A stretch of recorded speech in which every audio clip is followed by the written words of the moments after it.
Good evening, everyone. Sorry for the delay. In accordance with Section 5 of the Open Public Meetings Act, please be advised that a notice of this meeting was made by posting on the bulletin board in Town Hall and forwarding to the officially designated newspapers that this meeting would take place at Town Hall at 7 p.m. on Tuesday, February 6, 2024. Meeting details and the draft agenda were also posted on our Township website. Please stand to salute the flag. Allegiance to the flag of the United States of America and to the republic for which it stands, one nation, under God, indivisible, with liberty and justice for all. Roll call vote, please. Mr. Cohen? Here. Ms. Pucas? Here. Deputy Mayor Sacramenti? Present. Mr. Stoller? Present. Mayor Romano? Here. Thank you. A friendly reminder for those who may have not seen the updated agenda, Bond Ordinance 2659-24 in regards to the paper mill was pulled from this agenda and will not be considered for introduction this evening. May I have a motion to approve the agenda? I want to make a motion to amend the agenda. Yeah, what would you like to add? I'd like to add a discussion of the paper mills funding request to either old or new business, wherever it's appropriate. I think probably old business. Old business, yeah, and to add it to old business. All right, so Mayor, we entertain a motion for that? Sure. Is there a motion? Yes, so I'm formally making a motion to amend the agenda to add a discussion of the paper mills funding request under old business. Is there a second? Second. Vote. Roll call vote, please. Mr. Cohen? Yes. Ms. Davis? Yes. Deputy Mayor Second, Yes. Mr. Stoller? Affirmative. Mayor Romano? Yes. Thank you. May I have a motion to approve the agenda with the added old business? So moved. May I have a second? Second. All those in favor? Aye. Any opposed? Okay, may I have a motion to approve the January 2nd, 2024 Township Committee minutes? So moved. May I have a second? Second. All those in favor? Aye. Any opposed? Any abstentions? May I have a motion to approve the January 16th, 2024 Township Committee minutes? So moved. May I have a second? Second. All those in favor? Aye. Any opposed? Any abstentions? May I have a motion to approve the January 16th, 2024 Special Township Committee minutes? So moved. May I have a second? Second. All those in favor? Aye. Any opposed? Any abstentions? Reports. Okay, a reminder to the Township Committee that you may provide reports only on matters pertaining to boards and committees that you serve on as a member or a liaison. Would you like to go first? Sure. Thanks. Okay, we'll start off with the Special Improvement District updates. The first is the introduction of the 2024 assessment roll. Anyone wants to challenge their assessment amount, they can do it with the tax assessor or see Steve Brillo. The second is the resolution to allow Explorer to submit for the New Jersey Main Street program that will be discussed tonight. The resolution is included in the March 15th application. That's going to be presented tonight, correct? Second, education series schedule, 4 sessions. The 4 sessions are going to be small business grant programs. Second session, small business e-commerce support program. Third is getting to know the New Jersey Business Action Center, which is free small business services related to regulatory issues. And fourth is digital marketing and social media success. That's Friday, April 26th in person. Second, they published the Millburn and Short Hills magazine. Third is business promotion with the Metropolitan. That's going to start to go out soon. 50 businesses have already signed up so far. And then number 4 is Restaurant Week. And I want to discuss that a little bit. That's March 17th to March 23rd. I've spent a little time in town going out, and I heard from a couple of business owners that they want that more marketed and more people to attend. So for the town, they'd like to see more people coming out and taking advantage of the really good deals they're giving. Second committee, joint dispatch meeting report. That was my first time attending. That's the Mountain Valley Emergency Communication Center with Alex. That's a communication that consists between the cities and municipalities, the city of Summit, Millburn, and Springfield, fire and EMS contracting.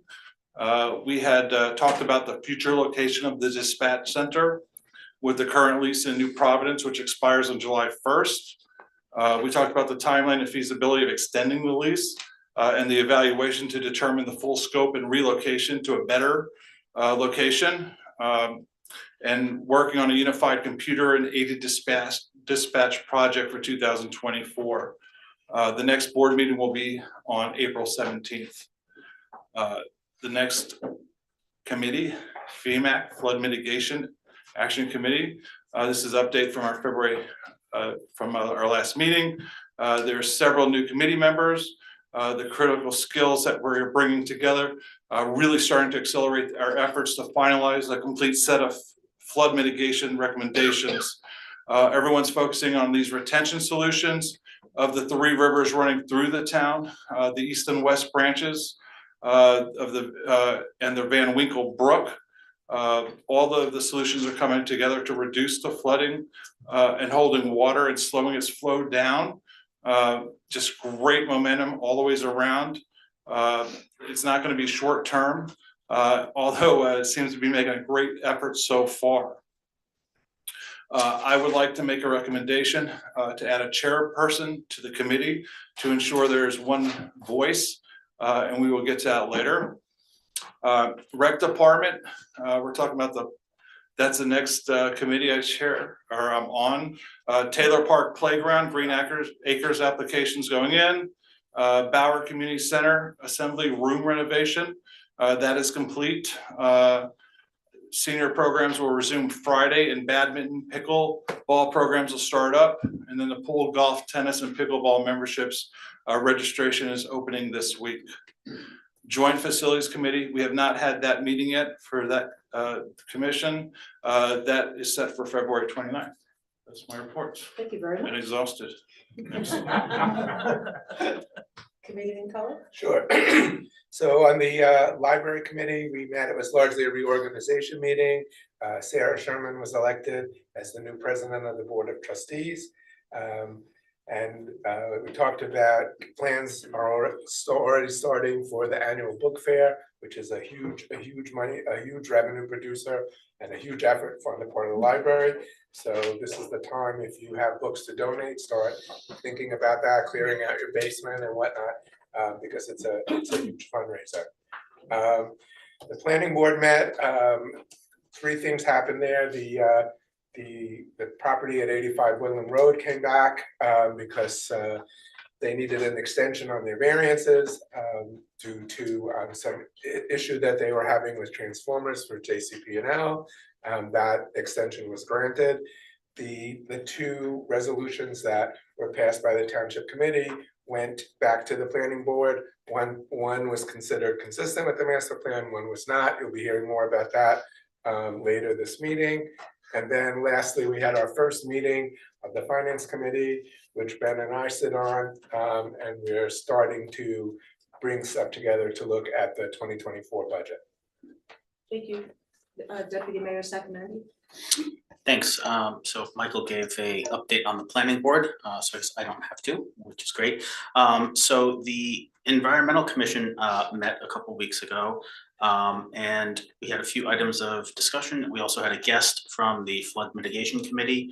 One of the asks that came out of that meeting is that the Environmental Committee would like to have a liaison on the Flood Mitigation Committee.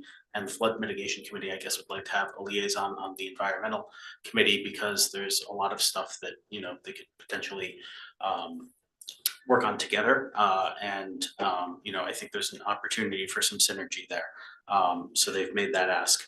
The other ask that came out of the Environmental Commission meeting was that they'd like to be able to use this room if it's available, just because the small meeting room is small, and if there's guests or members of the public, it's a little cramped. So I don't know if we have to make a motion to do that, or if that's something that Christine or Alex could take care of. And then we also discussed a open space trust fund.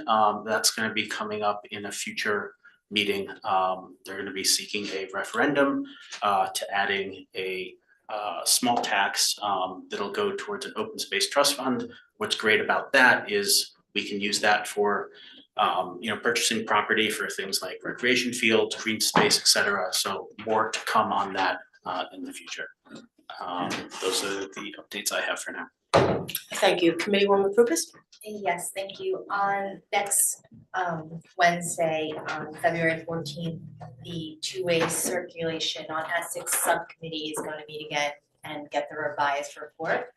And I guess we'll look at it, we'll see if anything needs to be tweaked, and then we'll bring it back to the public. That's it. Thank you. Mr. McDonald, do you have anything?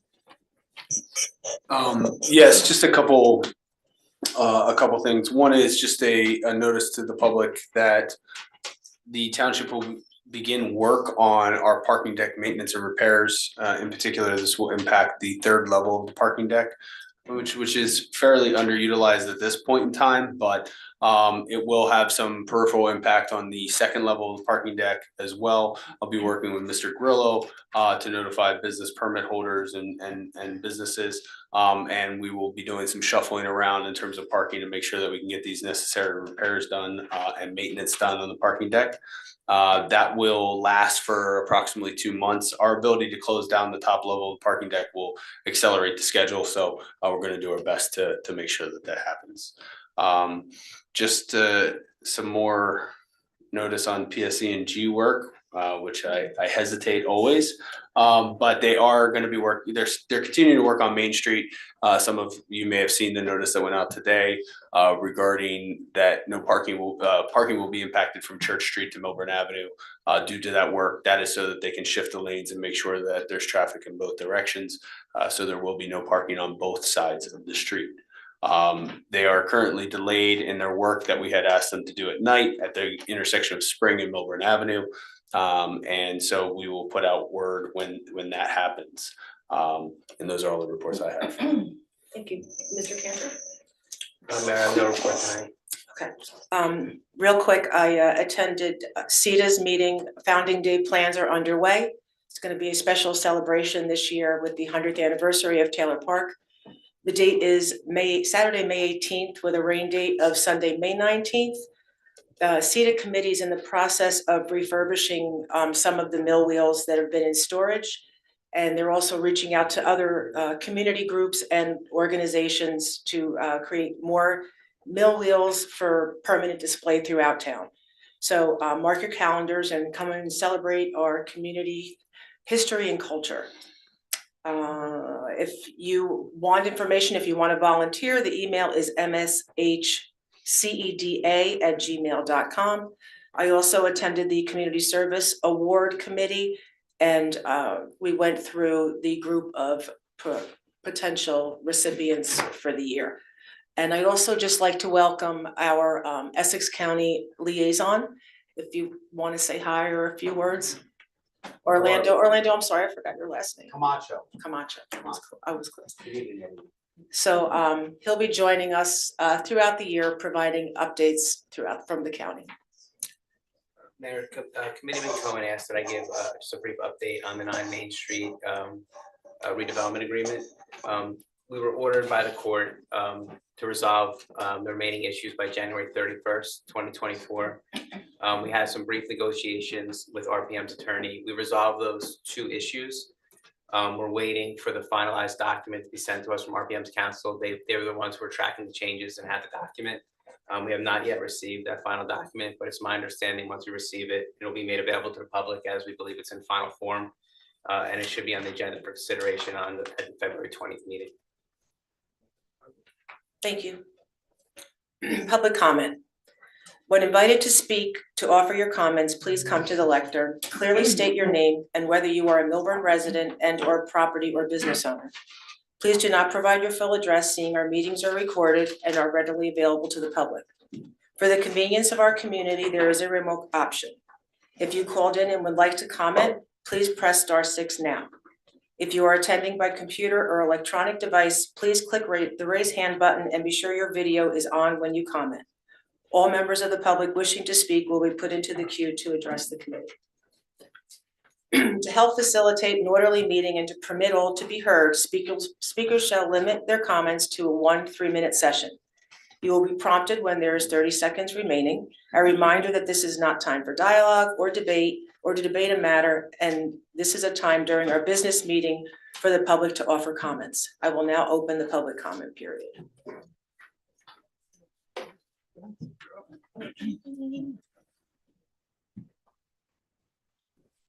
Hello, I'm Lily Bryan. I work at Studio 1200 down the street. I received the notification about the hearing for the SID tax, and I'm totally happy to pay that. I love the SID. I love what they're doing, and I was been here before supporting that. But it reminded me of our other taxes that we pay. I think it's around $30,000 or something like that, and the problems we're having on our street. So I just wanted to make you aware of what those issues are. I have already spoken to the engineering department, so I just want to take like 30 seconds and talk to you about that, because I don't feel like our taxes are at work. I feel like our SID taxes are at work, but not our taxes. So they came around last summer to do some improvements for the flow of all the water. And I know they had a lot of problems with the contractor who did shoddy work throughout Milburn and then left, and they can't get him or her, whoever, to come back. What happens on our corner, which is where Campbell Road is, in the corner of Campbell and Milburn Ave, is they've obstructed our drains. So even during the process, we would run out there because they kept trying to not even put our drains back in. And so now the drains are obstructed. Overall, the work is really shoddy. And I'm just going to read from our architect that what I told the engineering department. So there's a lot of patchwork over the drains that weren't really necessary. So that's the first problem. The drain pipes are partially obstructed by the concrete that's there, by the granite curb, and water can't really flow out. We have 3 drains that flow out from our building, and they pool inside of the irrigation system that they put in there. And we are very concerned that it could block from the ice, and we could have problems with drainage, especially during the winter time. So we're constantly now going out there every day and checking, and we're nervous about it. And I did go to the engineering department, and they're having trouble getting the other work, remedied. So I just wanted to say, I'm thinking about taxes, not thinking about the SID. I just wanted to make you all aware. And I don't think the guy is coming back to fix anything. So I don't know really what's happening with that. But it is a concern for us. It could cause a lot of problems for us. So I just wanted to let you know, and thank you for listening. Thank you. Okay.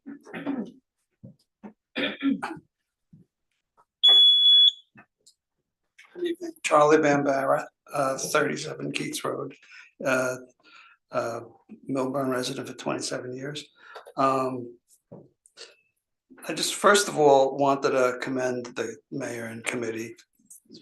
Over the last month, I am the cooperation and communication that I've seen from you folks has been remarkable. It's a breath of fresh air, so thank you. Secondly, is the vacant Bed Bath and Beyond property available to the township? Has anybody looked into that as a possibility for recreation, or is that in Springfield? That's in Springfield. Okay, that's all I got. Thanks. Thank you.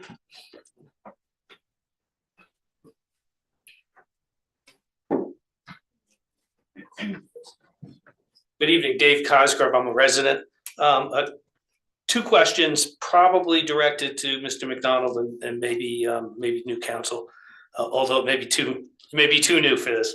The question is the status of the developer agreement between Silverman and the town related to the development at the corner of Woodland and Chatham. From what I can tell, it sounds like that finalized agreement or draft agreement was wrapped up in April of last year. Yet we haven't seen it yet. And the second part of that question, of course, is I'd like to see it because I live next to the project and I might have some comments before the town actually signs the agreement, with the developer. So that's the question, and they asked to get a copy of that because it's important to the people who live next door to this to be able to see it and review it before it's signed and the town's signs the agreement. The second question is again probably to Mr. McDonald is has any developer approached the town about any new projects in town, new housing projects? Thank you. Thank you. Hello, Leah Cruz, Short Hills resident. Just 2 quick things. At some meetings, there was talk about the speed limit signs that tell you how fast you're going so that you can slow down. I haven't seen them around town, but I would love if one could be put on Hobart between the 2 Whitney roads. People fly by there and there's always kids walking. It's so dangerous. I walk my dog there. So if that could be done, that would be very helpful. Also on Saturday, I was on Hobart going past the Rackets Club toward the mall. and the road was closed and I had to go around and cut through a neighborhood. And then later on, I happened to walk that way. You couldn't even walk there. They were doing something with power lines. So I understand why it had to be closed. But people were flying through the neighborhood, which they'll do. But my question is, I haven't gotten an email from the town in quite a while with notification of the street closures. I don't know if I got kicked off a list or something, but I remember getting those quite often. It would say like, these are the streets that are closed today. And it would be helpful because I didn't have to go that way. I was going to Summit. I could have gone down Milburn Avenue by Scotty's. So it would just be helpful. I don't know what happened to that list or if I should. Get it either anymore. Okay, maybe it fell by the wayside and we can kind of recreate that because I think it would be helpful for people. So, thank you. Thank you.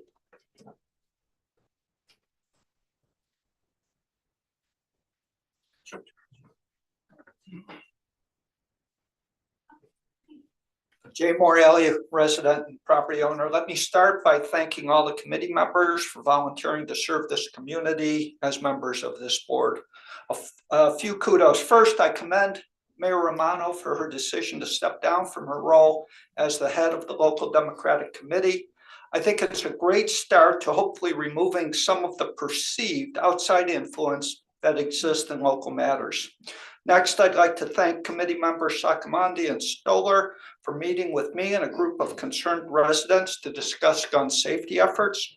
We've now met with all the city committee members and hope some of the suggestions we've made will be taken on, as some others have in the past.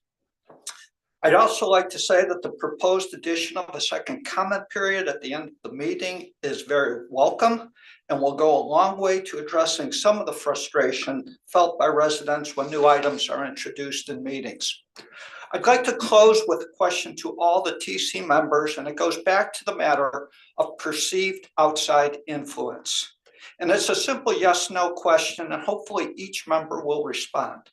The question is this: would you support a resolution asking candidates running for election to pledge not to accept campaign contributions from non-residents of Milburn Township? Federal law prohibits foreign nationals from contributing to federal, state, or local elections. So should we have non-residents contributing to our local elections? Thank you and have a great evening. Thank you.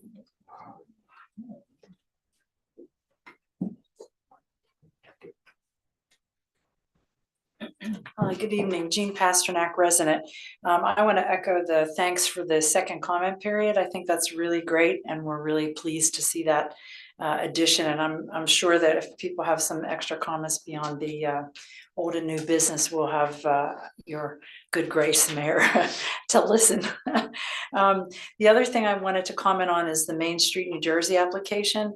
I just hope, because I remember, I guess it was a couple of years ago, there were a number of residents who wrote to Main Street about their concerns regarding that. They were residents, not business owners. And I hope that the residents will have a chance to hear some, benefits as well as whatever, mitigating things might come out of having that in place. So I hope we'll have a chance to hear some kind of public forum about this before it gets passed. The other thing I wanted to talk about is I know Alex did something a couple of years ago.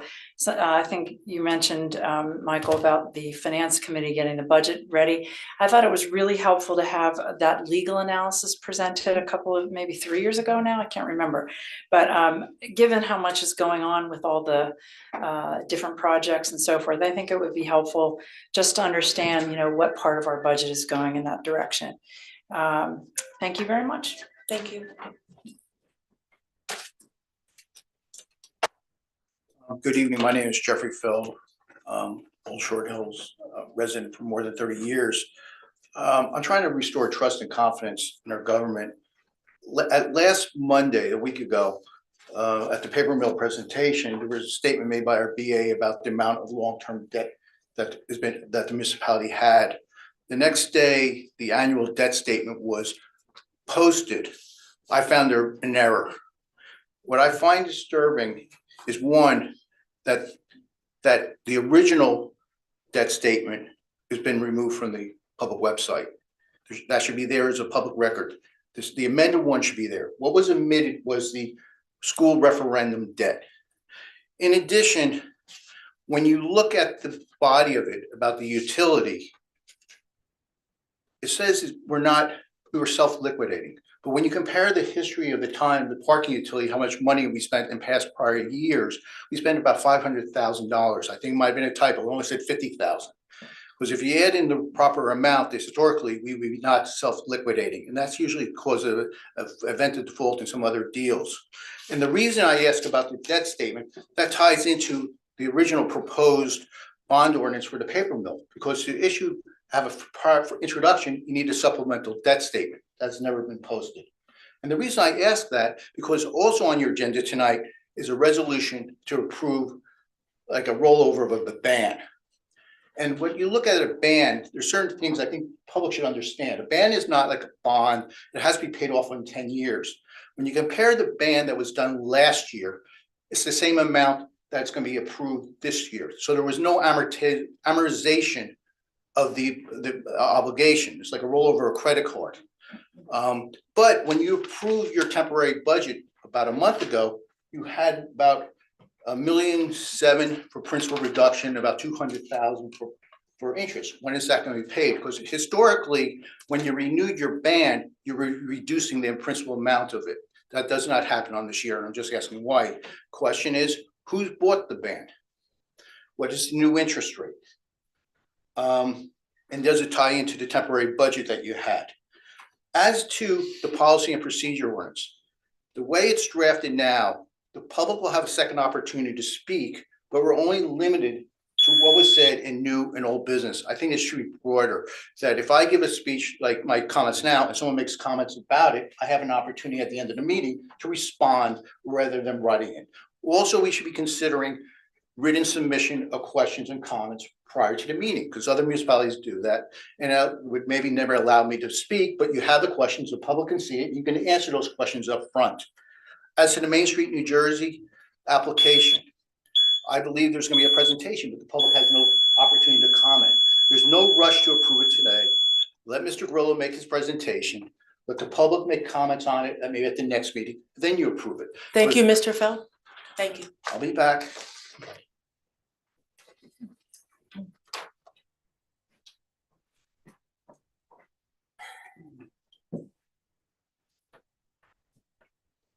Swagato Acharji, Short Hills resident.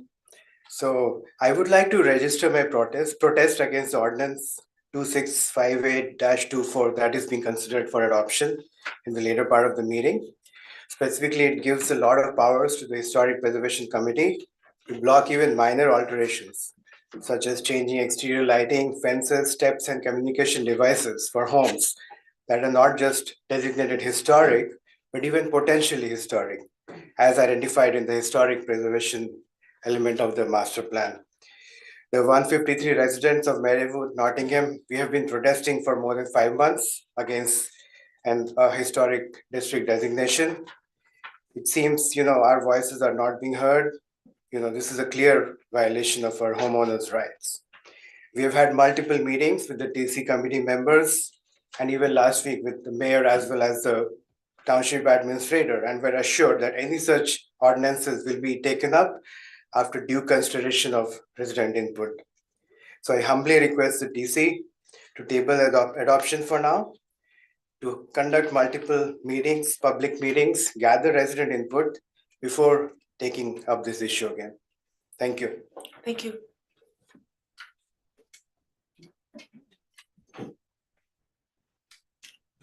Good evening, Richard Wasserman. I think everybody knows that, past council person.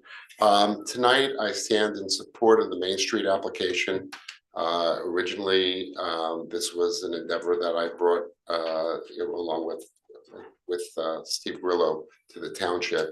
I worked on the original application. From my knowledge and from my experience of working on the original application, it offers an array of services to the township, to the downtown specifically, to our merchants, to our executive director. I did hear criticism originally, but I never really understood, what the downside was. There are a number of other townships that receive this. It's highly beneficial. And it does open the town up for a lot of programs, funds, training. There's a number of advantages, and I just want to be here as a member of the SID board. We voted unanimously. We studied the issue again, and I think it'd be really worthwhile for the township to present it and to try to get it. And it's very advantageous. Thanks so much. Thank you.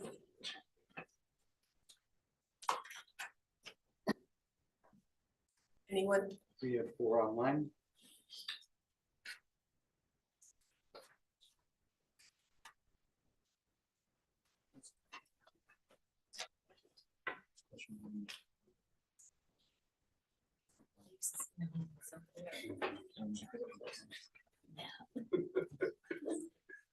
Hi, I'm Eric Osserman, Short Hills resident. Jay Moriali, you stole my thunder. As the resident who first proposed to Mayor Romano to step down as president of the local Millburn Democratic Committee, I came electronically, Mayor Romano, to personally thank you for your bold action in laying aside politics and working, on a nonpartisan basis with all committee members, whatever political persuasion. I thank you very much, Mayor Romano. Second, just a question for the committee. If some attention could be paid to the property at 165 Old Short Hills Road. I understand that a demolition permit has been issued. And there could be a house built there, or there could be a more significant project or projects together with land adjacent to it. So I ask that some attention be paid to what's going on there. Thank you. Thank you.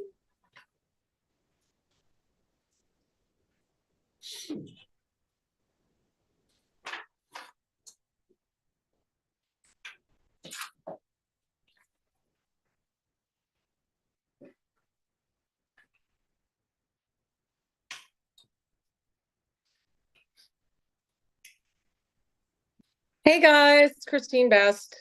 Good A little evening. tired. How are you guys? And I'm thankful to be on this meeting, and I'll make it brief because I'm a little tired. I just had an inquiry about one key issue. I sent certified letters to most of the town, most of the township employees that are involved in zoning, grading, building, et cetera, and also the forestry department. And I also sent a letter to a homeowner below me that is violating township tree codes. That's really concerning because it's going to affect a number of my trees. And I also copied the entire township committee on this correspondence, so they had all the documentation. And outside of hearing what the application stands as for this street, I'm not going to name the people that live at the street.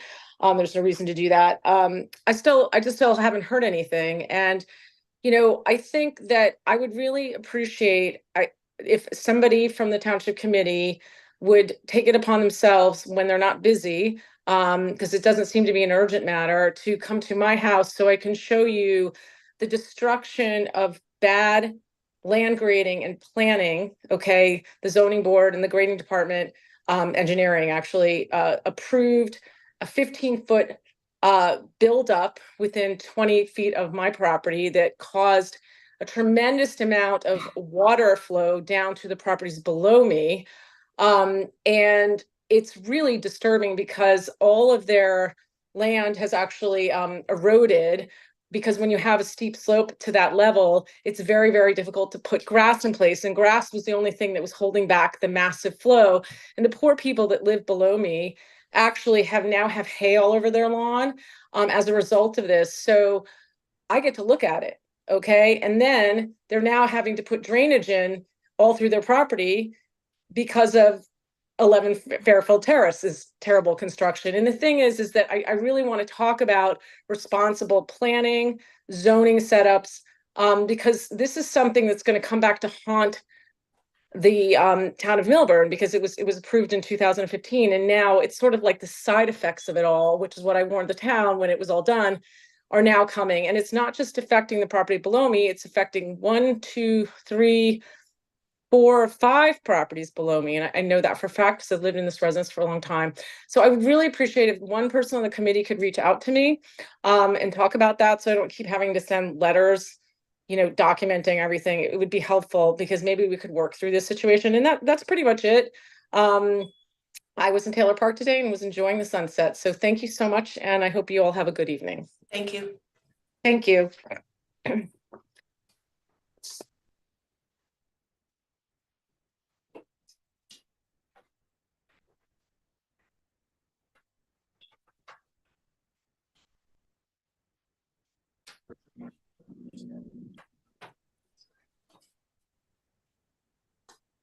Good evening. Good evening.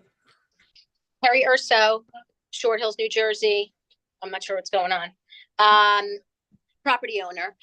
I also would like to express and agree some of the concerns regarding the second opportunity for public comment period and why the limitations are only to new and old business, only because it does stricken the public from the opportunity to make additional comments and also to finish comments that are maybe beyond the 3-minute limitations during the first public comment.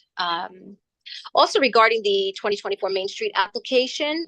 So if the deadline, I believe, is in March, why is there, or is it up for consideration for a public forum prior to consideration? And can someone define the actual district? And if it's, would it be required on the application to disclose the Bear property litigation? Also, it was in circulation today that there was an interesting article posted on the Livingston Patch. Maybe you guys should pull it up. Maybe you've seen it, but it stated that the Essex County will be distributing about $5.7 million in community development block grants and the emergency service grants to local municipalities and to groups for 2024. It further stated that Millburn was amongst others who did not submit applications. Was this just a missed opportunity, an oversight, or just is it that Millburn did simply not qualify? And also, I will call back, I guess, for the opportunity to speak for the SID assessment. Thank you so much and have a great evening. Thank you.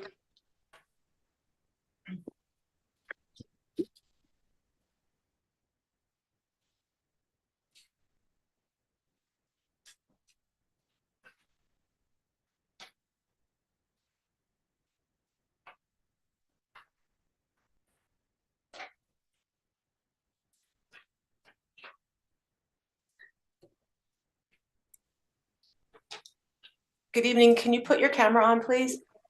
Yeah, I just hit start video, but it's not starting. What am I doing wrong here? There you are. Here we go. Hi, Stephanie Morgan, 49 Greenwood Drive.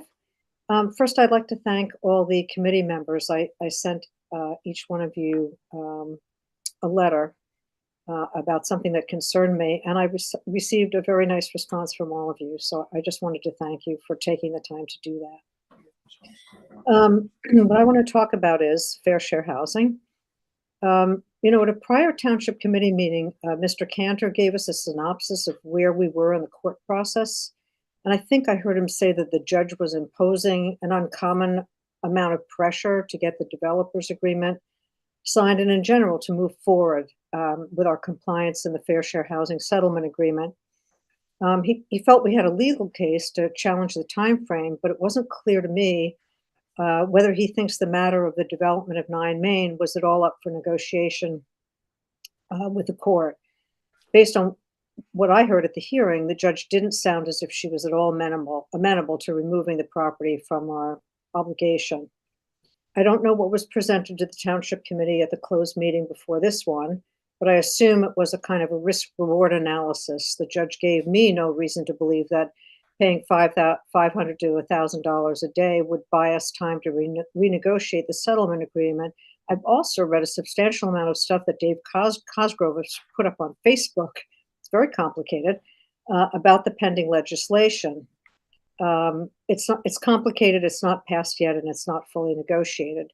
I think it would be a mistake to think that paying the fine until the legislation is passed is worth the penalty. There's really no way of knowing how long it's going to take for the bill to pass, or whether it will actually give communities a seat at the table with respect to how many and where affordable units are going to be built. It's my hope that after the hearing, that,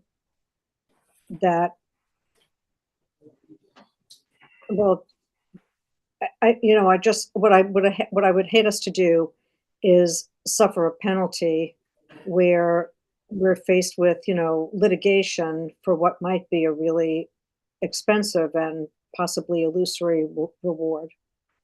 And I hope that there'll be some forums in the future to ramp the public up as to what's happening now and what it looks like in the future with respect to fair share housing legislation. Thank you. Thank you.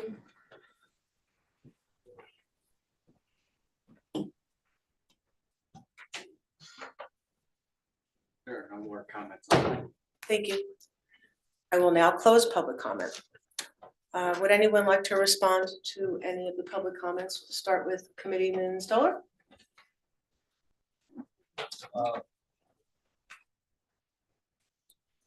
Sure, let's see, where do we start?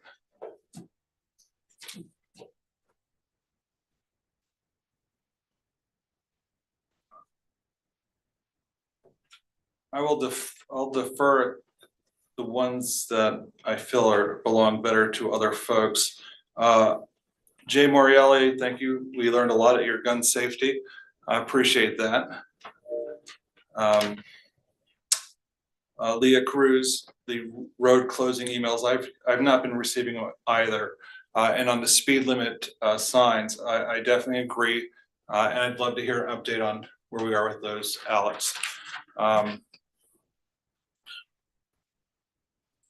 In terms of the Main Street, I think we're gonna have a good discussion on that tonight on the application, so I won't go into that. A few of that discussion, I do want to hear a lot about when the application is going in at March 30th, when the deadline it can go in, and some public forum and public comment, et cetera, but we'll go into that when we go into that discussion. I have a whole list of questions for that. Jeff Feld, I think the bond anticipation note, that's what BAN stands for the people who didn't understand from a finance standpoint. I'm sure we'll be able to answer your question on the 1.7 versus the principal and 200. And I'd like to know why the note came down in terms of the financial statement, in terms of transparency. If it did come down, I'm sure it's a good reason for it. Second public comment period. If we don't feel that you're getting enough transparency or ability to speak to other issues, we can look at talking about opening that up for other comments, but we'll see how that goes. And then the other comment I had from Stephanie Morgan was the legislation, Assembly Bill 4 that Dave Cosgrove put up on Facebook has nothing to do with the current situation. I'll defer that to Jared Cantor, but it has nothing to do with what's going on right now with what we're dealing with Judge Santamaro. But I just want to make sure that is abundantly clear. We're not waiting to run out the clock for new legislation. So that's about it. And Christine Best, I'd be happy to come up and walk the property and look at the irresponsible planning and zoning, so you say, and understand that issue as well. Thank you. Committeeman Cohen? Sure. I'll just, on the road closures, you don't notice something when you stop getting it, you just notice it when, when it's overpowering. So thank you for bringing that up, Ms. Cruz, and I'm sure whatever caused it to stop will be rectified, but it is very useful information. As far as the historic preservation, I know I I'll speak in my capacity as being also on the planning board. That purely is about demolitions. That's all it's about. It's not about changing the outside of your house, the windows or the roof. All that does is says that if you're asking for a full-scale demolition and your house is listed as potentially historic before you do the demolition, because once you've done the demolition, it's gone. Before you do the demolition, the town needs time to take a look and make sure that it is not historic. And right now, there's no protection. Somebody brought up, 165 Old Short Hills Road in Norway. I think that was, I can know his name, Mr. Osserman brought that up. Are we looking at it? Of course, we're looking at it, and that's a perfect case of why this resolution is needed, because there is nothing on the books like that. They applied for a demolition permit and it was granted because there was no reason that it could be stopped, and they haven't demolished the house yet, but they can do that whenever they so choose. As far as the second comment, what I don't want to see is just a repeat of the first public comment. All of our time is valuable, and to just have a rehash of the first public comment at the second public comment is a waste of everybody's time.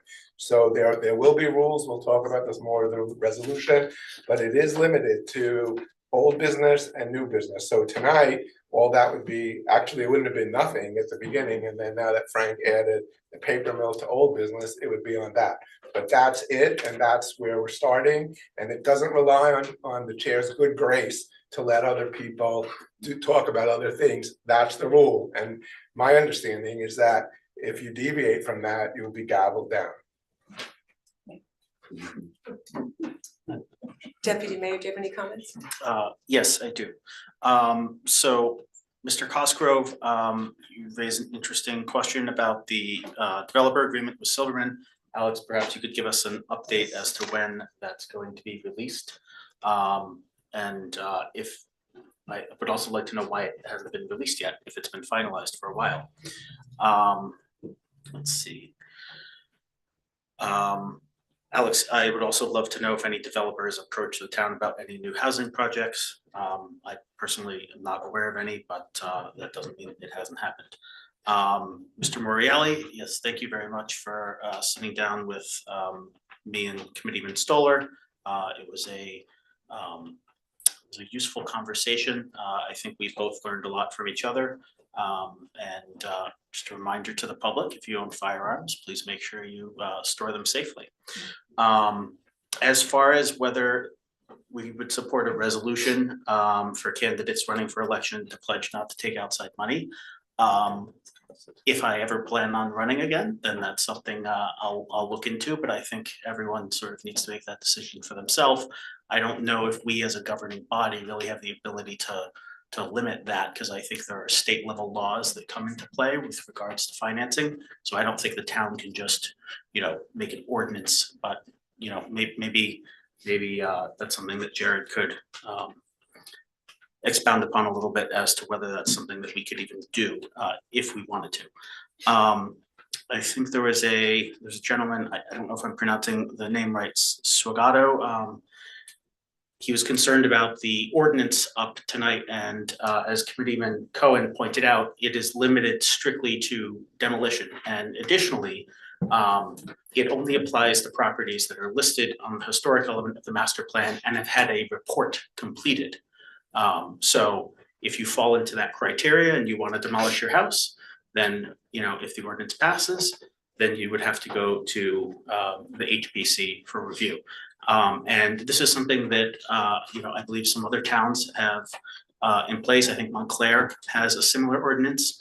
And, considering how old our town is and how much history we have in our town, I really think it behooves our town to have an ordinance like this in place, because it would just be a tragedy to have someone tear down a historic home simply because, the TC or the HPC or the planning board haven't designated that yet. Let's see. Alex, maybe you could address some of Ms. Best's concerns. I've seen her come back time and time again complaining about the neighbors, can we get a zoning code enforcement officer out there to take a look at it if they haven't already? And try to figure out what's going on there. A number of you brought up, expressed that you were in favor of the second public comment period, but it seems like a number of you want it to be something more than what's being proposed. Just to let you know, a lot of work went into getting the second comment period as proposed on the agenda there. That took quite a bit of effort and back and forth. And look, I think the bottom line is we have to draw the line somewhere, right? We don't want to be here all night. And, if the members of the public have comments that they want to share with the township committee, they're always welcome to email those at any time. And I think as some residents pointed out, they actually received a response from, multiple committee members. So, I would say, don't look a gift horse in the mouth. And I think that having the second public comment period on the old and new business really gives individuals an opportunity to talk about things that come up after the first public comment period. Ordinances have their own comment period if it's, the second reading. So I think this is a good step in the right direction, and I'm hoping it'll pass. And then Ms. Morgan, I just want to be clear, no one's trying to run out the clock on anything, as Mr. Stoller said. This is a very complicated situation. We can't really go into legal strategy. I think we are still waiting on the finalized version of the redevelopers agreement. Maybe Mr. Cantor can give an update as to when that might be available and when that might be able to be shared with the public. But that's something I think we'll be considering at the next meeting. So that's all I have. Thanks. Committeewoman Purpose? I have no comments. Mr. McDonald, would you like to address anything? Yes.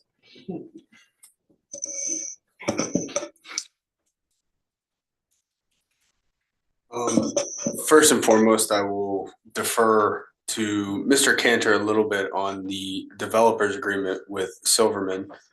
It is not in its final form. The members of the Township Committee have not seen it. And once the members of the Township Committee see it and it's looking that it might be up for a vote, I think that would be an appropriate time to discuss its release. At this point is a draft document, and it has not been released. Again, no member of the Township Committee has seen it. I have not been approached. The township has not, to my knowledge, been approached by any other developers looking to create additional multifamily housing or housing in the township. As far as the road closures go, I appreciate that comment, and we'll look into that. I think that some of that is we do the road closures on Facebook every day, but we have not been, I don't think we've been pushing them out through the Milburn Alert or the RAVE system, which we will, which I'll address tomorrow. The comments by Lily for Studio 1200. It's the first I'm hearing about your issues, so I'll check in with the engineering department and have that conversation with them. And if there's pressure that we need to put on the contractor, we'll certainly do that, and have a better understanding of what the concerns are over there. The speed signs are up. So if you didn't see them, maybe you're going the right speed. They are located on Great Hills. They're located on Glen. They're located on Hobart. They are up and they are active, and they are, letting people know whether they're speeding or not. Whether I can say they're in a specific location between Whitney and Whitney, I doubt that they're in that sort of small stretch of Hobart Avenue, but they are, I believe there are two on Hobart.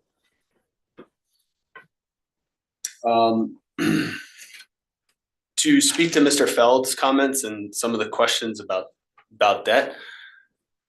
So every year the township sells bond anticipation notes because we have not been out to long-term debt since 2000.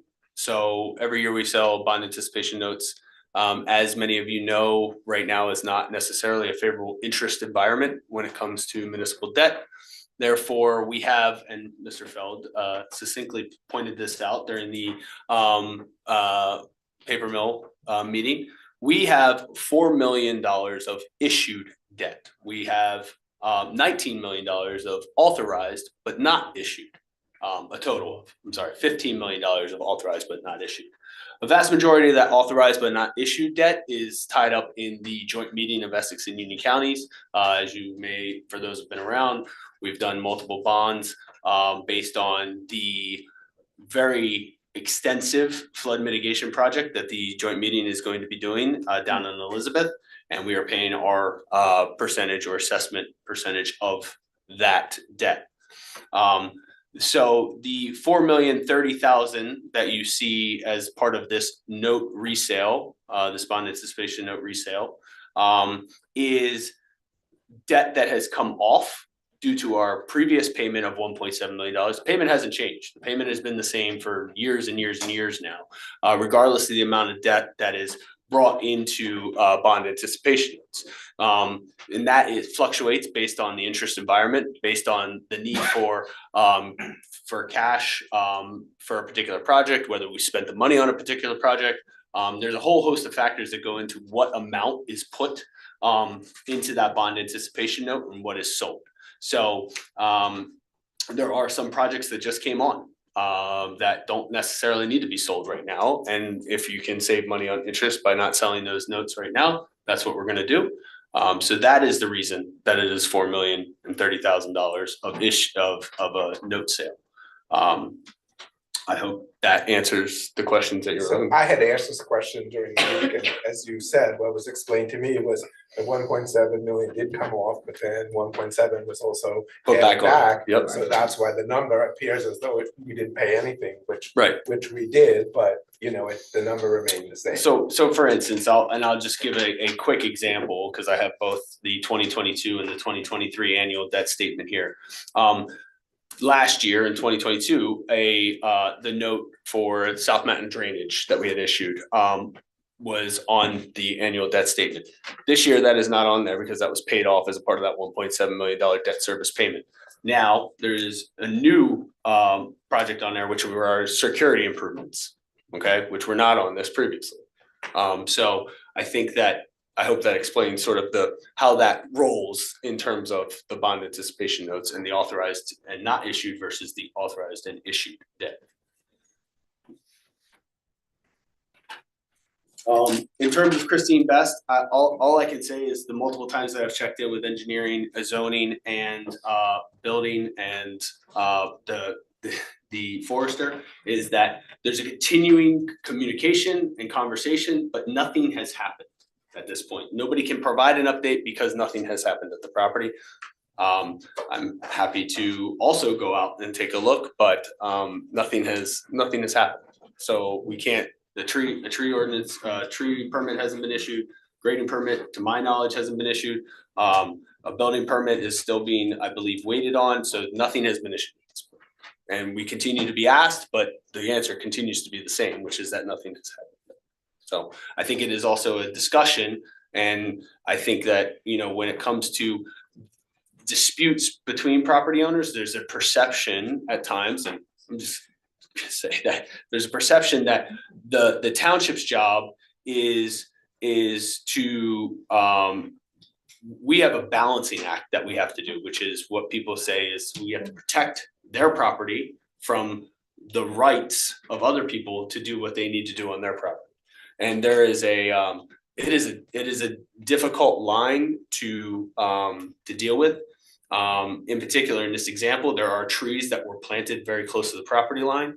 The roots obviously will extend into the property, and that doesn't necessarily, in my mind, preclude someone from doing something to their own property that may be, as a result of somebody's trees growing on the property line, because conceivably then you just plant trees on the property line and say, we can't do anything on your property because you're going to impact my roots. This is the whole issue and dispute and things that are going on. And at times this becomes a civil matter between two neighbors and not something that the township is here to arbitrate. So that is the circumstance up there on Fairfield Terrace.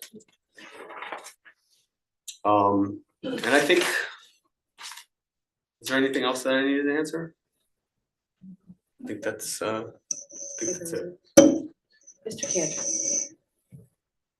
Thank you, Mayor. Good evening. So I'll start with Mr. Cosgrove's question on the Silverman Developers Agreement. As part of my transition from Mr. Mariziti, that developers agreement was actually on the list. And I had a conversation with them. I reached out to the Developers Council. Apparently there was an issue with some JCP&L electrical equipment that was originally supposed to be in the building. It was moved to the outside of the building, so it required an amended site plan approval, which I believe they got within, I don't know the exact date. So the developers agreement needed to be changed to accommodate that. I think we're still waiting the final resolution from the planning board on the amended site plan approval. In addition, I got the last draft of the agreement, which dates back to March 12th of 23. There's gonna be some additional changes. Apparently, Summit Medical was referenced in that agreement. It's no longer gonna be Summit Medical. It's gonna be medical office space.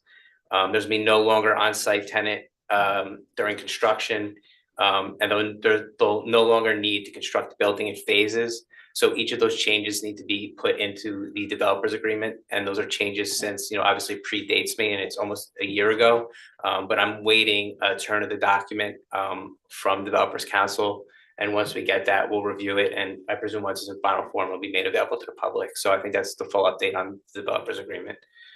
As far as fair share housing, 9 Main Street, I gave a brief update that we were court ordered to have the RDA fully negotiated by January 31st. If it wasn't fully negotiated, the court was going to step in and negotiate the 2 remaining terms. We met with RPM's counsel. We negotiated those terms. They were supposed to incorporate it into the RDA. I'm expecting that agreement to come back in final form. And when it is, the committee is committed to putting it up on the website to give the public a full view of that. Just to piggyback on Mr. Cantor's comments too, is that, and I had heard it in the crowd, but there's also a financial agreement that has been requested of RPM and has not yet been received either. Yeah, they were supposed to send us a form agreement for us to start that negotiation. So again, we're waiting for that as well. As far as the litigation strategy, I think at this point it's prudent to keep that closed. But there is litigation strategy. We are working. I think the comments from the resident, I forget her name, were accurate. It is a balancing, it is a risk reward analysis that's going on. I think that she actually articulated the judge's position fairly well and fairly on the position. So we're aware of the court's position, and I think that we're actively discussing litigation strategy around that. As far as the new fair share housing bill, I serve as a municipal attorney in 5 towns. It impacts almost all of them. I will be giving an update if the mayor and committee like at some point. I don't think it's prudent to give a full update on the new bill until it's actually adopted by the legislature, because it could change. But I think what's clear from it is towns like Milburn and also Livingston, North Caldwell, where I'm the municipal attorney, it's not good for our towns. We're gonna have higher numbers. They look at the individual towns' median incomes, and Milburn has a potentially higher income, which is going to impact the numbers. I'll get into a lot more detail about it once the bill is passed, but I'm happy to give that update if the mayor and committee want to the public. I'm not sure it's a forum type issue because it kind of is what it is. I'm happy to give a layout of the bill, but there's nothing the public can do to change the assembly bill. So, but I'm happy to give a full and complete update on that when it's appropriate, I think after it passes. As far as just my view on adding a second public comment section, not that I get to vote, but I can give everybody the benefit of my experience. Again, I've served as municipal attorney in multiple towns. That's very typical to have 2 sections, one dedicated to a certain purpose and another one for general comment. I do serve as attorney in 5, 4 of the towns do it that way, 1 doesn't. But again, I think the committee has commented they could try it. It's additional time. It's not taking time away. And if they believe they need more, they could always amend it freely. But I have to say it's very typical to have 1 section dedicated for a particular purpose. I guess the only other thing I was asked about, and I don't really have the exact answer, but it's my understanding that political donations are First Amendment rights of people to make as residents. Certainly candidates on their own can not accept donations from whoever they choose not to accept to. But I don't think it would be appropriate for this governing body to infringe on other residents' First Amendment rights to participate in the political process. So that would be my opinion. I'm happy to look at it more if the mayor and committee would like. And if the committee has any further questions for me, I'm happy to answer. Otherwise, that's the end of my comments. Thank you. The Township Committee will now consider consent agenda resolutions. Are there any comments from the committee in regards to any items listed on the consent agenda? May I have a motion to approve Resolution 24-051 through Resolution 24-052 and Resolution 24-054 through Resolution 24-059, which are listed on the consent agenda So moved. May I have a second? Second. Roll call vote, please. Mr. Cullen? Yes. Ms. Prugas? Yes. Deputy Mayor Sakamandy? Yes. Mr. Stoller? Yes. Mayor Romano? Yes. Thank you. Are there any comments from the committee in regards to Resolution 24-053? Yeah, I had a comment.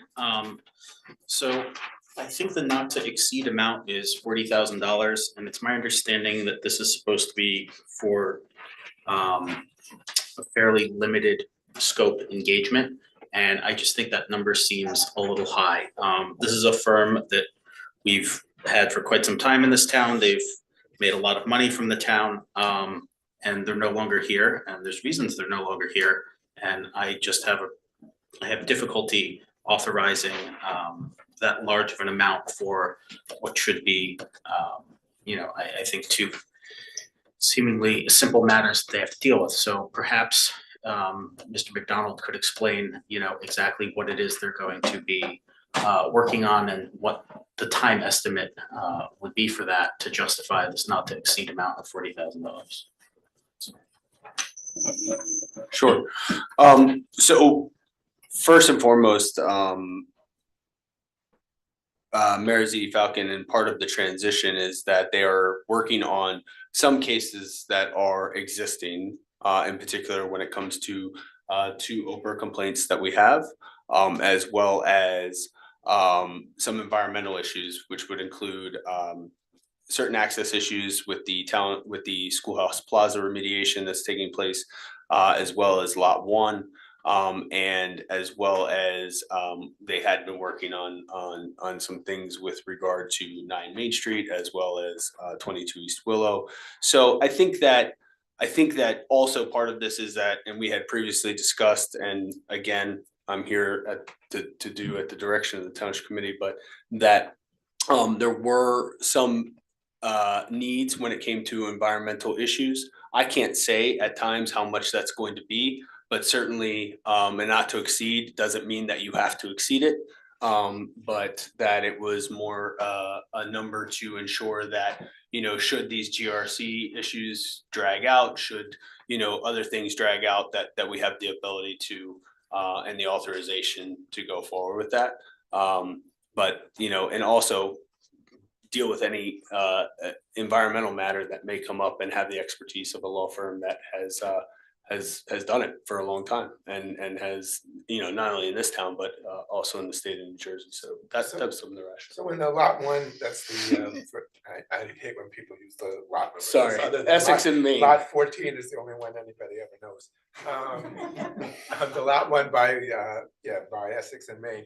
When that was presented to us, that case is a multi-year case. It is, yes. So the question I have is this not to exceed that would, that everything expires at the end of the year. That's So correct. is this something that we intend to, I know they have that particular expertise and they have been working on this for unfortunately as long as this has been going on for so many years. Mhm. But is this something that we're going to need to do every year, be it for a smaller number, assuming the Oprah cases are settled? It could be, but again, and I'm not saying that the Township Committee has to necessarily be pigeonholed into one particular firm, but the transition here makes sense if coming off of, having that law firm for 15 years and them having worked on this for some time. That doesn't necessarily mean that you can't have a little additional time to transition to a firm if that's what you choose with these particular cases. But again, yeah, some of these things do take place. Or, I mean, I guess that my question is, do we intend to keep them? Is it your recommendation to keep them on the lot one, the Essex and Maine case in its perpetuity, which but from what I remember, it could go on for another 15, 20 No, years. I'm not necessarily recommending that. I'm one, I think we had a discussion that there are environmental issues that the town faces, and there will certainly be things that pop up throughout the year that we will have to address. And so the ability to have somebody that has some expertise in environmental, that I'm not saying that the township committee or, these are your decisions. And if you decide that you want to move on to a different attorney or different environmental attorney that has that type of experience, that is certainly completely up to you. I'm just thinking in the immediate, this is a solution. Was it ever noted out how much it costs for the environmental pieces that they've been working on? Where did 40,000 come? Well, I think 40,000 is the total, right? Or is that just for the environmental? No, that's everything. That's the total, so that includes the override. Was it ever priced out? No, but again, so if we say 5,000 and we get a $6,000 bill, then we're coming back to the township committee every single time.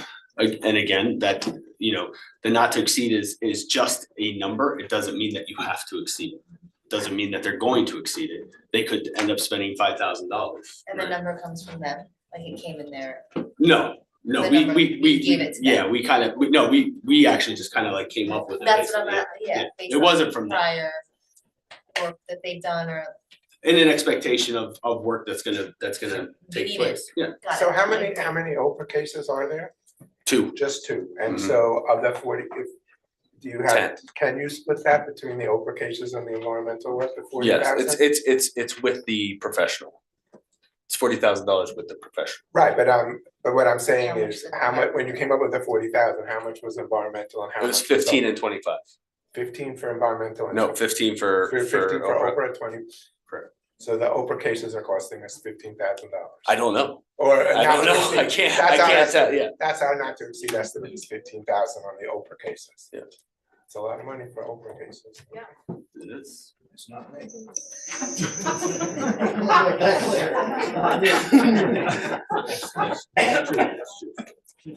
May I have a motion to approve resolution 24-053?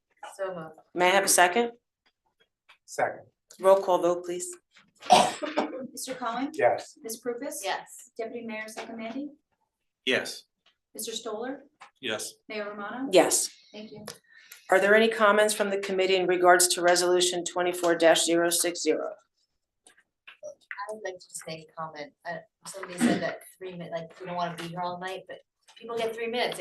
I think they should be able to talk about whatever they wanna talk about, cause they only get 3 minutes, so just for saying it, that I would be fine if they came up and talked about whatever they wanted to talk about.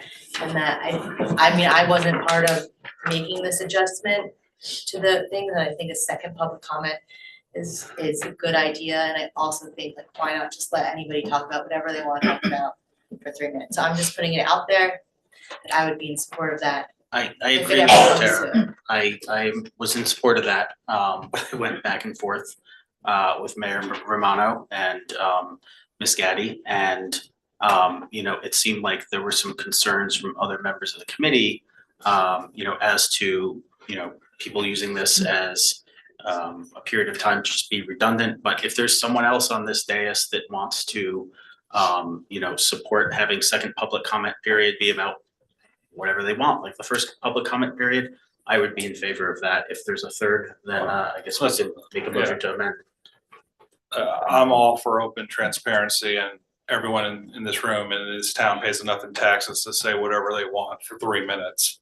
So, 6. or for 6 minutes, really, so, I am not for squashing anyone's right to say whatever they want for 6 minutes.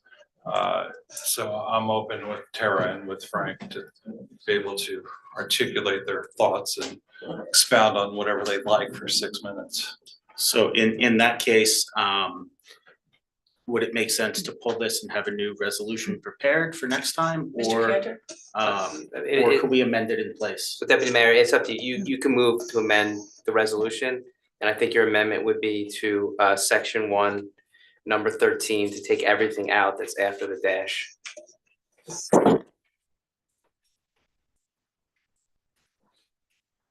So then I'd like to make a motion to make the amendment as per what Chair just indicated. Is there a second? Second. Discussion? I guess you already had it. Yeah, Sorry, we any had it. discussion? Roll call vote, please. Mr. Cohen, No. Ms. Prupus, Yes. Deputy Mayor Second Yes. Mr. Stoller, Yes. Mayor Romano, Yes.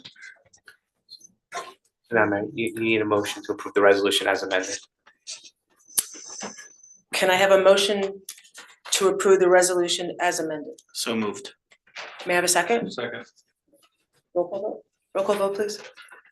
Mr. Cohen, No. Ms. Prupus, Yes. Deputy Mayor Second Yes. Mr. Stoller, Yes. Mayor Romano. Yes. Thank you. Are there any comments from the committee in regards to resolution 24-061? May I have a motion to approve resolution 24? Oh, I'm sorry. Just,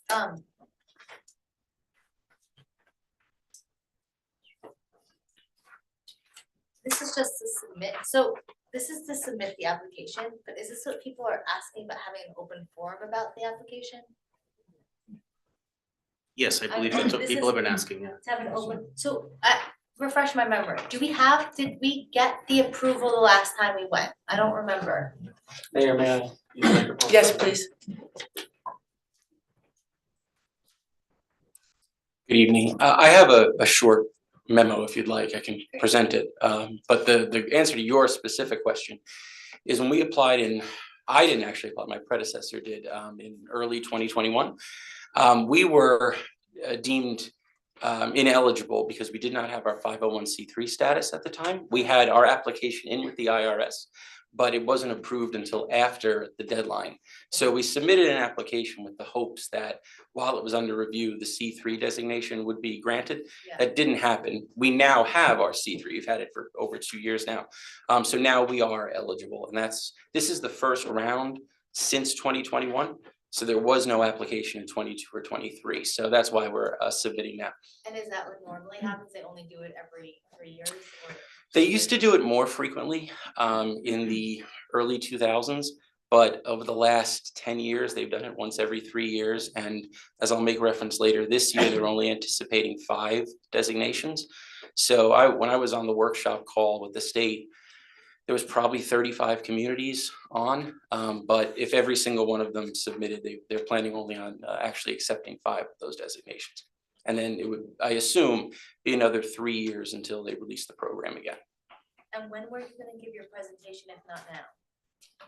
Now, as soon as the mayor asked me to. Awesome, got it, all right. Sure.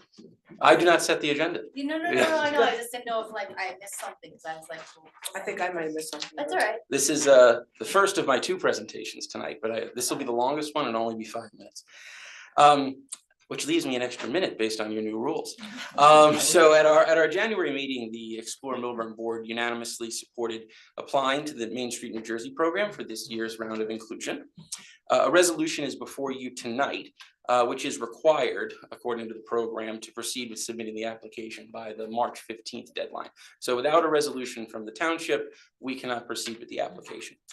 This is a critical opportunity for Explore to secure both technical resources and potential funding to support the SID. So as Committeewoman Prupus alluded to, in 2021, she was the only member who was sitting on the TC at the time. So I just want to take a few minutes to go over the program and familiarize each of you with it. So Main Street New Jersey is the Thank you. Main Street New Jersey is the state level arm of the National Main Street Program, which promotes economic development through technical assistance from the state, as well as eligibility for funding from the federal arm. So the state does not provide money, they provide technical assistance. The federal government provides grant funding for mainly capital projects. So to receive federal money, you have to be in the state program. That is the predicate. Well-documented benefits of the program across the state include protecting and strengthening the existing tax base, increasing sales and overall ROI, attracting new businesses and creating new jobs, increasing investment, and preserving historic architectural resources. One of the main components of the program is working within the historic fabric of your community and trying to enhance the economic development of the town while tying it into the historic streetscape of the community. So that's an interesting wrinkle in it.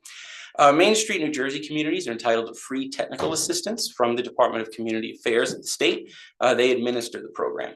These include training on marketing, business recruitment, and volunteer management, consultant services to develop project-specific plans. So for instance, if Alex came to me and said, Steve, we're really interested in doing a particular streetscape project, instead of having to pay a consultant to come in and do that, because the SID, right through Explore in the town, is eligible for these services, we could then go to the state and ask them for their free consulting services. So it's quite a benefit to the community in terms of saving money, but you have to be in the program to receive those benefits. They also work directly with small businesses at our request. So that could be marketing, public relations services, or architectural design services. So if somebody was interested in doing a facade improvement, for instance, and they needed technical assistance, instead of having to pay a professional architect, they could go to the state and get those supports for free. But again, you have to be in the Main Street program.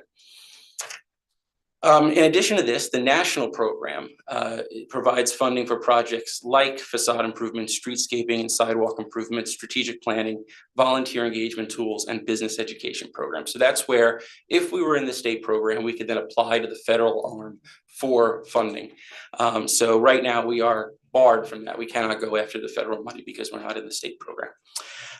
Additionally, and I think this is important, acceptance into the Main Street program provides preferred status for the organizations applying to the DCA's local planning services program. So they offer free services for developing community-wide economic development plans.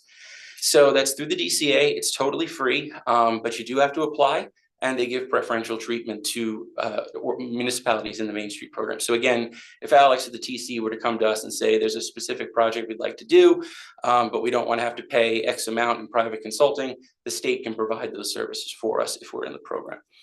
The Milburn application, this was a question that was asked, I believe, by Ms. Pasternak or Ms. Urso, will be limited to the downtown area because the program itself requires a physical continuity. And I had actually asked about including all 5 districts, as well as including 3 districts, Upper Milburn, Short Hill Station, and the downtown. And the state said that it would actually harm our application if we were to submit multiple districts. Because of a focus on walkability and pedestrian scale aspects, they believe the strongest application that we can submit is for the downtown. So we would have liked to have applied for multiple districts, but I think it's just going to hurt us in the long run. But I think what's important is if we receive funding, right, capital money from the federal government, that means that we're able to deploy resources to the outer districts without having to increase the assessment, right? We're getting money for the downtown. We can then take that money we would have spent and spend it in the other districts.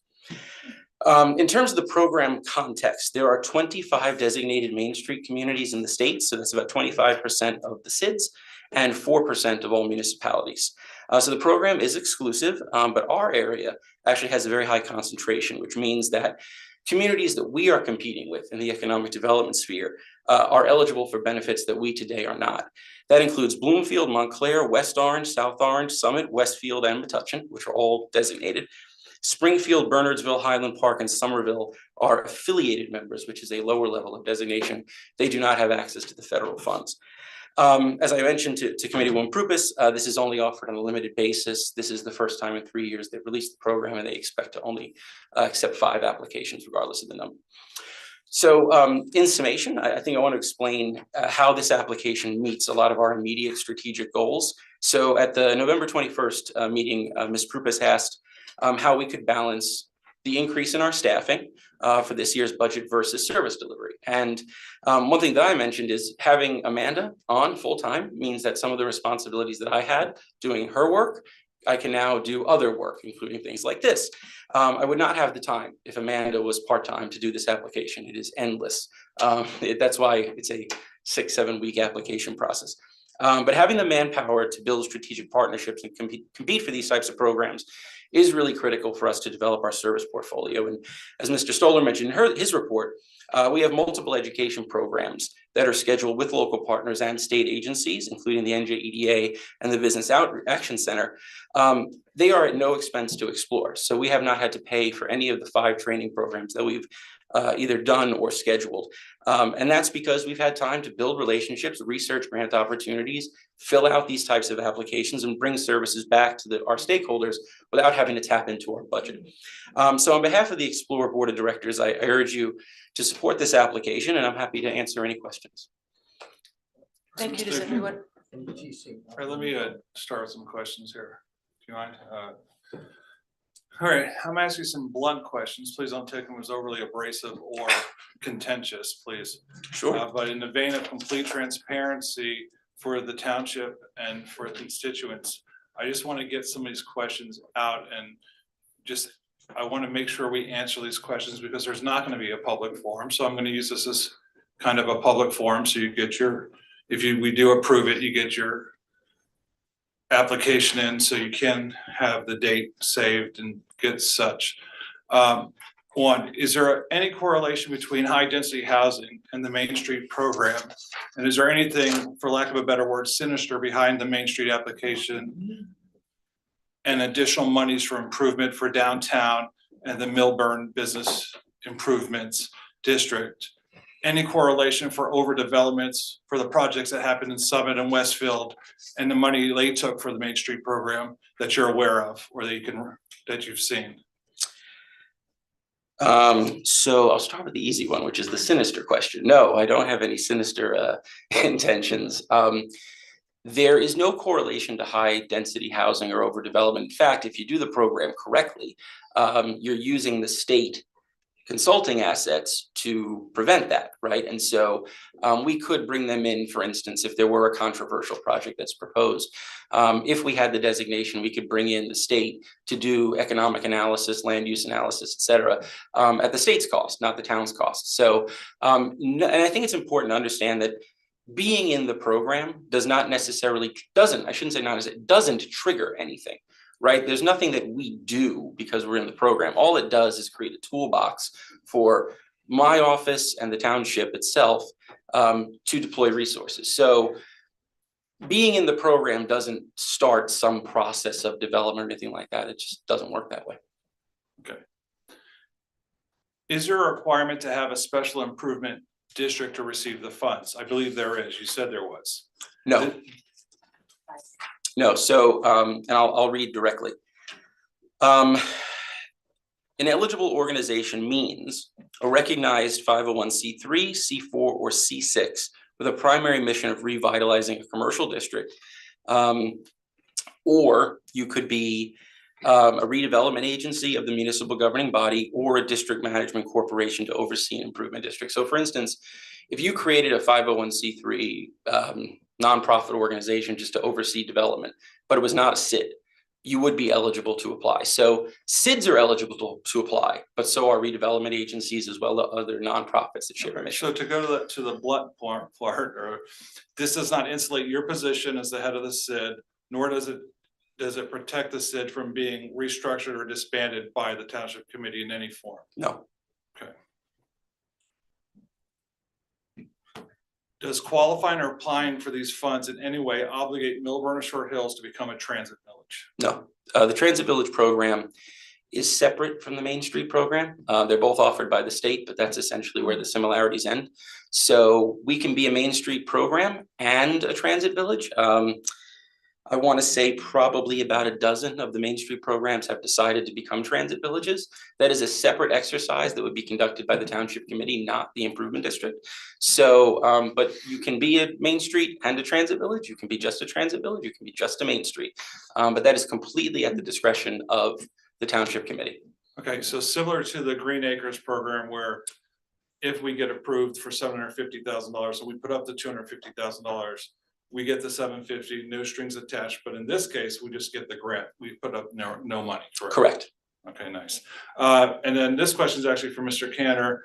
And you may not know the answer yet, but the lawsuit with the veracity or the validity of the SID, does that compromise our application at all? I don't know. I don't have an opinion on it. Just for reference, the improvement district is not a name. Oh, in the so that's litigation. right. So there is no correlation. So by definition. I wish the public could have an opportunity. What's that? Was that all? Mr. Fowler, out of order. Okay, that's my questions. Thank you for answering. Does anyone else have any questions for Mr. Grillo? Yes, so Mr. Grillo, as you described the program, it gives us the opportunity to get federal dollars, and it does not give the state any control that they don't otherwise have over our town in any way. Does it give the feds any control over anything in town? They'd be too incompetent to take control. Well, I ask this Giving them because too much credit. I've heard a lot of individuals concerned about these various things, peddling various conspiracy theories. So just to be clear, this program in no way hinders our town or forces us to do anything one way or another, correct? No, the way that it works at the federal level is, again, once you're enrolled in the state program, you're then eligible to apply for the federal capital money. The federal money is just like any other grant that you would receive from HUD or EPA or whoever it may be. They administer the grant, they provide you the money, and that's where the relationship ends. So, but it would come through the National Main Street program, not any other department, and that's it. We would be applying for grants that match our particular needs. So aside from it taking about 7 weeks of your time to prepare, is there any downside you can think of for the town as to why we wouldn't want to move forward? I think the only downside would be not applying, simply because most of our competing communities are in, and they are eligible for benefits that we don't have. And so when we talk about, I know you and I have spoken about the need to modernize public infrastructure, our sidewalks, our lighting, things like that. That's money that's programming that can be designed by the state through the consulting side of it. We would then have the proposal to then go to the federal arm and ask for the money to implement it. None of that would cost the town any money. Whereas if we don't have the designation, you'd have to hire a consulting firm to do that work. You'd have to hire a grant writer to apply it. So this is a much more financially efficient way of going about implementing all of your ideas. And I think what's mostly important here is the SID would not be applying for any pet project of ours, right? This is stuff that is all related to municipal property, right? So I'm not going to go apply for sidewalk improvement money without running it by Alex and the TC first, right? We would simply be the mechanism to apply for those funds. Great, thank you. Yes. Anyone else? I do. You took my downside question. Great minds. So, yeah, to cross that off. So you said something, I don't remember, but that you, like a business could go to the state and get resources, and you used an example, but I don't remember exactly. Facade improvement, architectural improvements. Right, but then you also mentioned marketing and PR, so could individual businesses go through the SID to the state, like consultants, and Yes. get that for free through individual businesses, or just the SID as a whole? No, it could be an individual business. So if a business were to, let's just say they have a historic building, right, and they want to do some sort of renovation, right, and they don't know how to go about doing it. We, right, as their spokespeople, would go to the state and say, we are part of the Main Street program. We have a business that's interested in one of the services you offer. Would you please provide those consulting services for them? And so that's pretty much it. It's not that. That would look like for facade, but what would it look like for marketing or PR? So the state has a bunch of different programs that they offer for small business assistance for marketing and PR, as well as Ben mentioned the e-commerce program, for instance. That's a free website program. 8 businesses in the town have taken advantage of that so far. And so really it's very similar to that, where we are connecting businesses with knowledge of that program, or they come to us and they say, listen, I'm having trouble with my online sales platform. Do you know how to help me? Sure, the e-commerce program exists. Let's just connect you. So we're really just a matchmaker in that respect, but it's a benefit that they sometimes have with existing programs, but may not have the full suite. Got it. It really is on a case-by-case basis. Okay, and then, so this would just be for the downtown, and you talked about them being able to use that money and spread it to the other districts. Sure. But if you have a budget at the top of the year and you kind of have things budgeted out, Mhm. and then you were to get this money, it would be like an additional thing. So how would you really be taking money that's already budgeted for the downtown from your regular budget? I mean, it doesn't seem like you could easily just like move things around. We don't budget by district. So the budget that I present to you every year and you approve is for the entire district. How we deploy it is based on the item, right? And so let's just use streetscaping, right, as an example. If I was to go out and buy benches, right, and I was gonna put 20 of them out, right, and I was gonna put 10 in the downtown and 10 in the other districts. Well, if we went and got federal money for streetscaping and we could buy benches with that money, well, then I could take the 10 benches I was gonna put downtown and move them elsewhere. Right, we're just adding money to the pot. What if like we weren't gonna buy benches for the town, but then money came in just for benches for the downtown? Then would you feel obligated that you would have to take some of that other money to like spread it out, to even it out beyond the other districts? Sure, which we can, and we do all the time. Like this year, it won't come to you, but it'll come to the Explore Board. We're planning on doing a hardscape project on Morris Turnpike. So we're allocating X amount of dollars to improve the streetscaping on Morris Turnpike. That's a set aside in the budget that's just going to that part of the district, right? So that happens where we identify a problem, we want to put money towards it for a specific district, that one district gets it, the others don't. I don't know how to describe it any better. I'm sorry. It's just, we don't say there's X amount of dollars allocated to X amount of to each district. It's really where is the problem and how do we solve for it? Right, but you do kind of, I'm imagining you do like plan out at the top of the year and allocate, like. Yeah. And have your projects and your events set so you have an idea of where. Okay, I guess I'm just questioning, like, I understand, like, it's just for the downtown and I'm not so sure that. Well, maybe a better example is, let's say the town wants to improve the sidewalks in between Milburn, Maine and Lackawanna on Milburn, right? There's bricks and things that are falling apart. We don't get the money, right? The Explore, the town does, right? We just apply for the money on your behalf. So if we get $500,000 to do that, well, that's $500,000 that the town now has in the fund that they can take that $500,000 they would have spent or maybe wouldn't have spent and put it towards other resources. Right? All you're doing is just adding money to the fund. Well, I would say you're just like adding money to the downtown, which is. In this particular case. Yeah.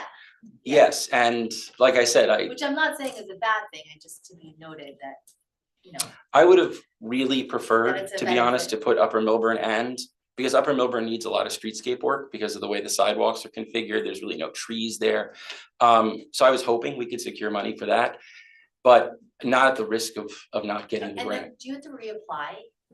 Or once you're in, do you have it for a certain number of years? So it's in perpetuity, right? Or until you no longer meet the requirements of the program.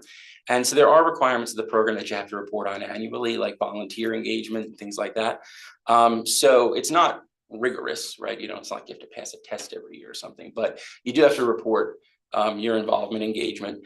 But if we were to get to a point where we felt like we could no longer support this program for whatever reason, our membership would simply lapse. But in 3 years, if potentially you could apply for Upper Milburn Avenue. Or when they open it again, Yeah, I guess you could, yeah. maybe could.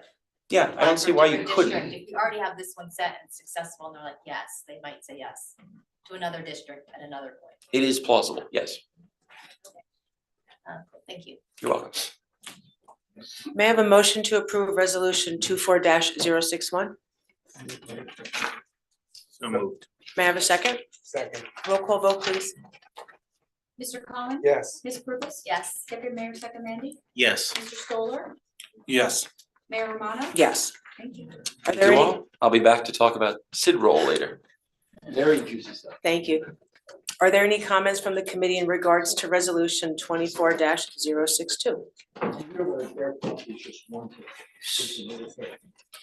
May I have a motion to approve resolution 24-062? So moved. May I have a second? Second. Roll call vote, please. Mr. Cohen? Yes. Ms. Purvis? Yes. Deputy Mayor Second Mandy?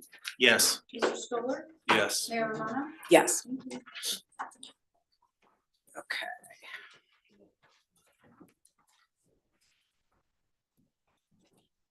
Can we take like a 5-minute break, please?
Right.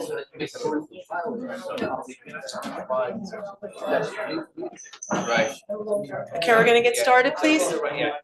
Yeah, well, procedurally, I don't know how to do it. Okay, 24-063, Special Improvement District Roll 2024. I hereby open the public hearing for any comments on the 2024 Milburn Short Hills Business Organization, Inc. Special Improvement District Assessment Roll.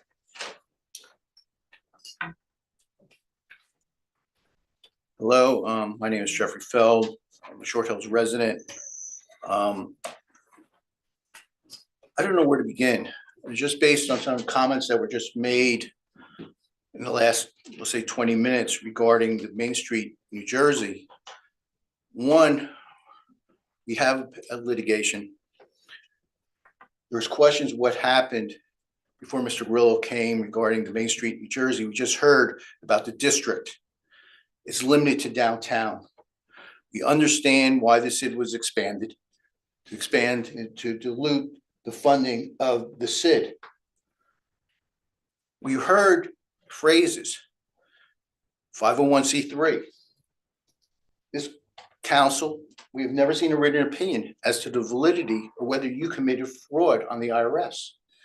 Because if you look at your annual debt statement, not your annual audit, comment number 1 in the footnote talks about controlled entities. The membership of the CID board is appointed by you guys. It's not elected by other people. And no one's ever talked about how we compare to other CIDs. And we also heard about a management corporation. You said either 501c3, C4, C6, or a local redevelopment agency, or a downtown management corporation. What we heard in best practices that came out this year, that there should be a separate CID for each district.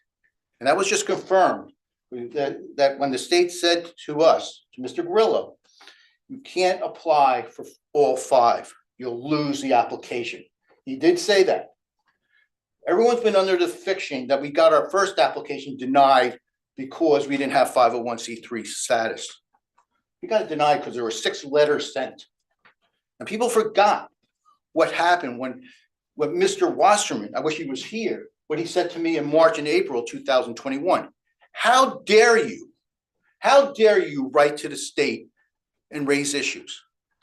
As to the assessment, there's also a preliminary question.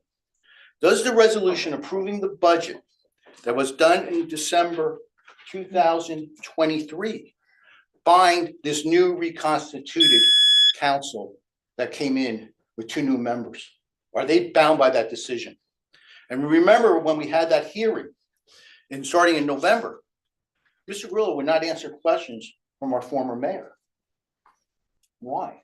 And now we hear about the weight. Mr. Grillo told us at the last times that he sits on the board of a Main Street Advisory Committee. So how much weight can you put on someone who sits on the board for the state agencies? I mean, there's a lot of taints. Thank you, Mr. Feld. Thank you for allowing having public input. We have one online. Sure.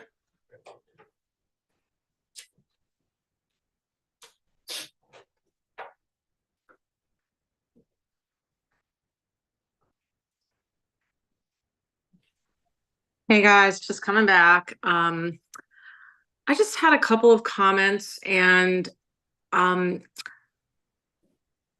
as a seasoned retail executive, I have such a problem with this whole CID board, and I think that the presentation tonight is extremely limited, and it feels kind of like somebody who wrote an unsupported essay.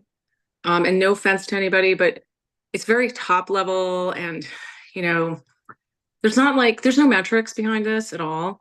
And I do want to point out one thing that still sticks in my brain is, do we really want to have retail people in our township that don't know how or don't have the funds to build a website? And is it our responsibility to, as taxpayers and other business owners who actually have a skill set, and are qualified business owners and maybe worked for a retailer before they decide to start their own business or worked for a restaurant before they started a business. Why should some people get a free website? Like, it feels like Marxist to me, and retail is all about capitalism. So those are like just some quick comments.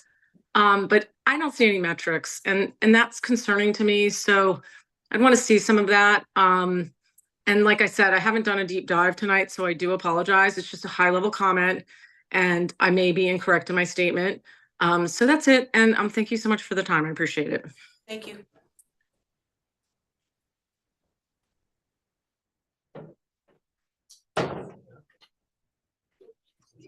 Just in time. Hi. Sorry.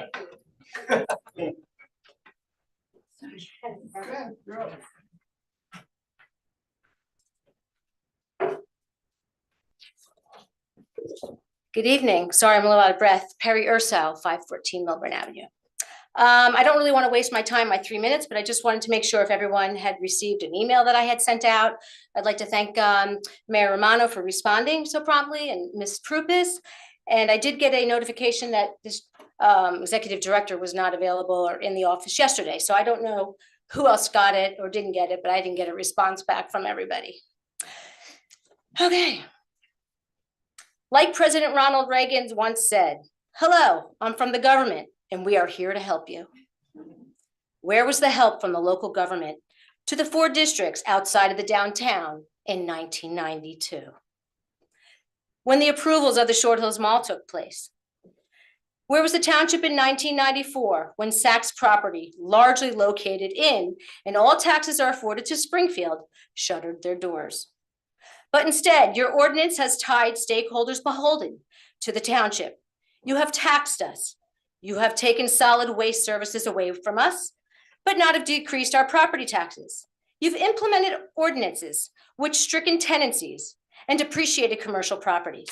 So what is the real reason behind the adoption of your expanded appointed 5-district SID approved during COVID? Where's the written procedure to challenging your appeal process for the SID assessment? When questioned last year during the SID assessment hearing about the appeal process, it was stated by the then Mayor Miggins that this is it. Really? I believe that it's the township attorney at the time had stated that if stakeholders do not pay our taxation without representation assessments, the township will use the tax department as a remedy and force a tax sale in favor to seize our properties. Does this sound like the proper appeal process, or are we living in a different country? If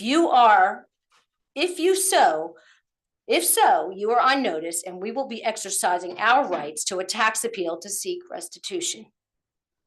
Why should stakeholders be expected to pay taxes to the township while there is an ongoing litigation challenging the validity of the local expanded appointed 5-district SID? And when not one attorney has yet delivered a written opinion as to its validity. Sorry, I'm like all frazzled. Money should be allowed to be kept in court. And moreover, the better question is, how is it that a local expanded appointed 5-district SID entity is actually functioning when a lawsuit was brought within the estoppel period? Why should the Township Committee, SID Board of Trustees, I would appreciate a courtesy if you don't mind. I can't, Ms. Urso. I didn't let anyone else go over. I'm sorry. Okay. Okay. I'm sorry. You're finished. Thank you. Okay. Mayor, I have a few data points on the roll if you'd like. Do we close first? Oh, I'm sorry. More comments, right? I apologize. I will. The appeal process, right? I will now. Public comment. Yes. Is there anyone else that would like to speak? I will now close the public hearing. I will now close the public hearing. Would anyone like to address any of the comments? I'm sorry, I'm sorry, your 3 minutes is up, I'm sorry. He didn't even talk. Mr. Grillo, would you like to speak? Please. No, I have a right to make a public comment, do I not? Mr. Grillo? Thank you, Mayor. So I just want to give you a brief overview of what you're tasked with this evening, which is the assessment role. So if you recall, the prior TC in 2023 approved the budget. However, the budget is useless without the assessment, right? That's how we actually fund it. So the typical process that we've encountered here is the budget is approved, and then shortly thereafter, the assessment role is developed, and then it is presented to you for formal approval, and then the tax bills can be sent out. So the tax assessment makes up the majority of the SID budget, and every year the township tax assessor reviews and presents a roll of all the properties within the SID boundaries, their assessed commercial values, and then the rate that they'll pay for that year. It's my responsibility then to review that roll, and I can assert to the best of my knowledge the roll before you this evening is appropriate, is accurate and complete. So approving the SID role is a critical administrative function for the township. And this hearing gives the assessed stakeholders the opportunity to present potential concerns related to the assessment role specifically. So a simple example of this, a potential objection would be, let's say in 2023, a building was 100% commercial. Now it's 50% residential, 50% commercial. If we had assessed it at 100% commercial, which would be incorrect, that property owner could come in, explain there's been a change to the property use. You should not be assessing me at 100%. It should be 50%. Fine, we remedy that once we just ascertain that that's accurate. That did not occur tonight, obviously. There was nobody here to object against their assessment in that method. So I just want to give you a couple of data points because the assessment does change slightly every year. Properties get slightly more valuable, slightly less valuable. Some properties get activated, others do not. And then the rate always changes slightly. So I just want to make sure that you guys understand that, especially for Ben and Frank, this is your first time doing this one. So for 2024, the assessment rate, or the assessment remains the same, $204,000. So all the properties combined pay $204,000 towards the total budget. So the assessment rate this year is 0.00072%. Which means that each property pays 0.00072% of their commercial assessed value towards the SID. There are 161 assessed properties. There's an average assessment of $1,278. However, that number is slightly deceiving because there's 3 large properties which pay over $10,000 a piece. But I broke down the numbers. 41.6% of properties pay less than $500 a year. 58% pay less than $750, and 70% of all of the properties pay less than $1,000 a year. So the vast majority, almost 3/4, pay less than $1,000 a year. So there's not much else to explain unless there are specific questions. The roll is in front of you.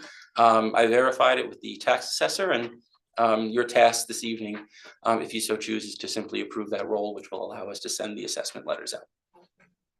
Thank you. Does anyone have any questions? I have a question, Mr. Cantor. Can you just give us an update on the spare properties? Where are we with the? So committee women, I'm not prepared to give that update tonight. I just had the file transition, but I'm happy to provide an update, either an open or closed, depending on the appropriateness of the update. But was there recently like a mediation? Was there, no, what happened? Oh, it's in May. Okay, so there is just, I mean, we can say it can. Yeah, the mediation is scheduled for in May, from my understanding, but it's gonna be it's supposed to be sometime this year. Okay. And it's non-binding mediation. Yeah, but at some point, we're gonna talk about this before that meeting.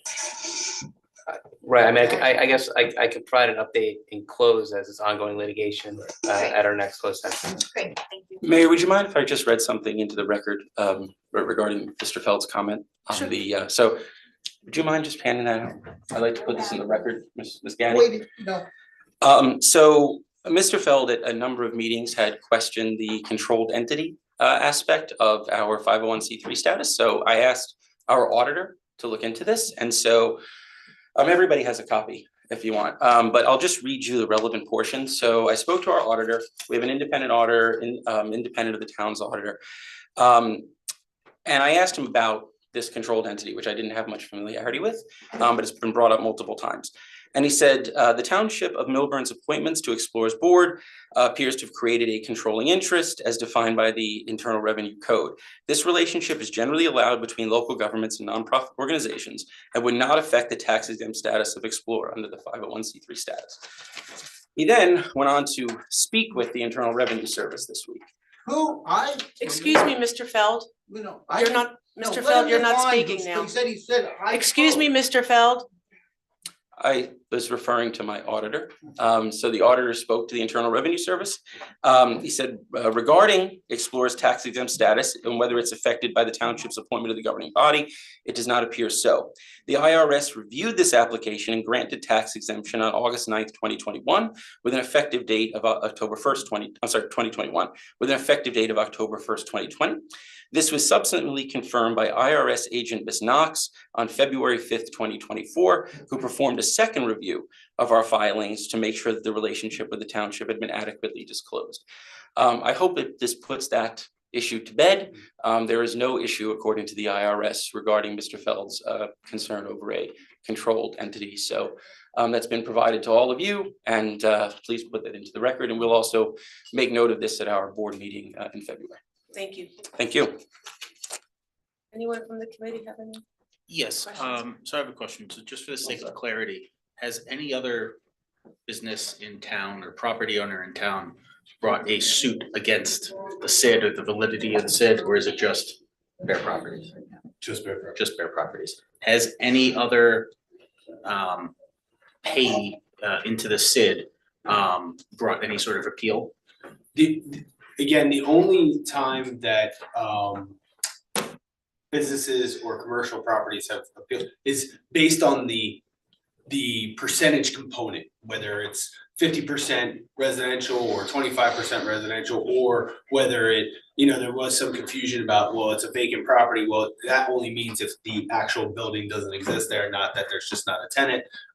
Those are the things that people have questioned. And sometimes, I think the tax assessor would look at, just, verifying that the percentage of residential and retail are correct. Okay. And But it's not an appeal of whether you pay the taxes or not. It's an appeal of what is your percentage of what is applicable in the ordinance of the taxes. Excellent. Thank you for that clarity. And one final question, again, just for the sake of clarity, all of the property owners are paying the same percent rate, correct? Yeah. Okay, good. I have a good question. Are vacant buildings, commercial properties still pay the tax? Correct. But a vacant lot wouldn't? Correct. We don't, that's not. And then once it's occupied, it then goes back on the roll at its new value. So the reason. So there's a different value between vacant and. No. The value, the assessment rate is the same. It's the value that rate is being applied to. So I'll use a very specific example. Because this year it did change. So we used to charge 0.00077% last year. 6.7. That has changed because, for instance, the old Milburn feed store last year was not included in the roll because it was just under construction. This year it's going to be open. There'll be commercial tenants. So we've added it to the roll. So now they are going to be paying into the SID, which means that everybody else's tax goes down slightly. But when they get actual tenants, does it then get changed No. again? No, so just. But commercial assessments are also based on the actual value of. Correct. Of the So it businesses. could get changed, like when it gets reassessed. From year to year, it will always change slightly, but it's a very, very small change. I got it, thanks. So Any questions? May I have a motion to approve resolution 24-063 which authorizes adoption of the 2024 Milburn Short Hills Business Organization, Inc. Special Improvement District Assessment Roll. So moved. May I have a second? Second. Roll call vote, please. Mr. Cohen? Yes. Ms. Purvis? Yes. Deputy Mayor Sakamandy? Yes. Mr. Stoller? Yes. Mayor Romano? Yes. Thank you. Okay, refer to Mr. Cantor to review resolution 24-064 in regards to zoning ordinance 2657-24. Please.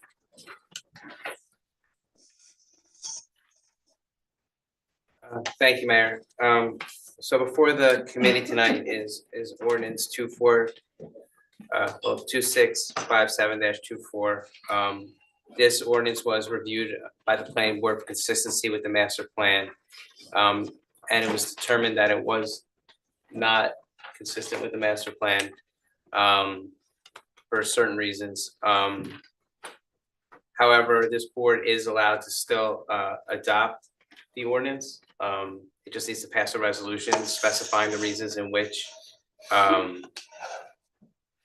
the reasons for the adoption of it. And we put a resolution before you.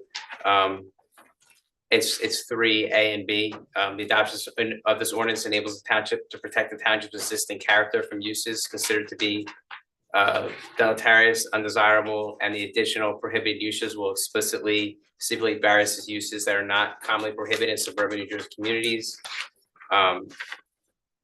And, you know, to the extent that the zoning standards being created by the ordinance are inconsistent with other goals of the previous master plan, such inconsistencies are outweighed by the opportunity to promote clear, user-friendly, and transparent application. So I believe that if this committee wants to adopt the ordinance, there's sufficient grounds based on this resolution to adopt the ordinance tonight. But we first have to pass the resolution before you could adopt the ordinance. I have a question about the ordinance. Yes. Is that okay? Sure. Or the, we have, like the smoke shop, we have a cigar shop in town. How does that not fit into smoke shop? So there would be grandfathered uses. So you can't zone, if a business is existing, you can't zone them out of existence. So as long as it's continued use, they'd allow to continue that use. If they discontinue that use, then they would be subject then to this But what ordinance. if someone else wants to open up a cigar shop, can they? No. Well, you could seek a variance. See variance, sorry, yes, but not by right.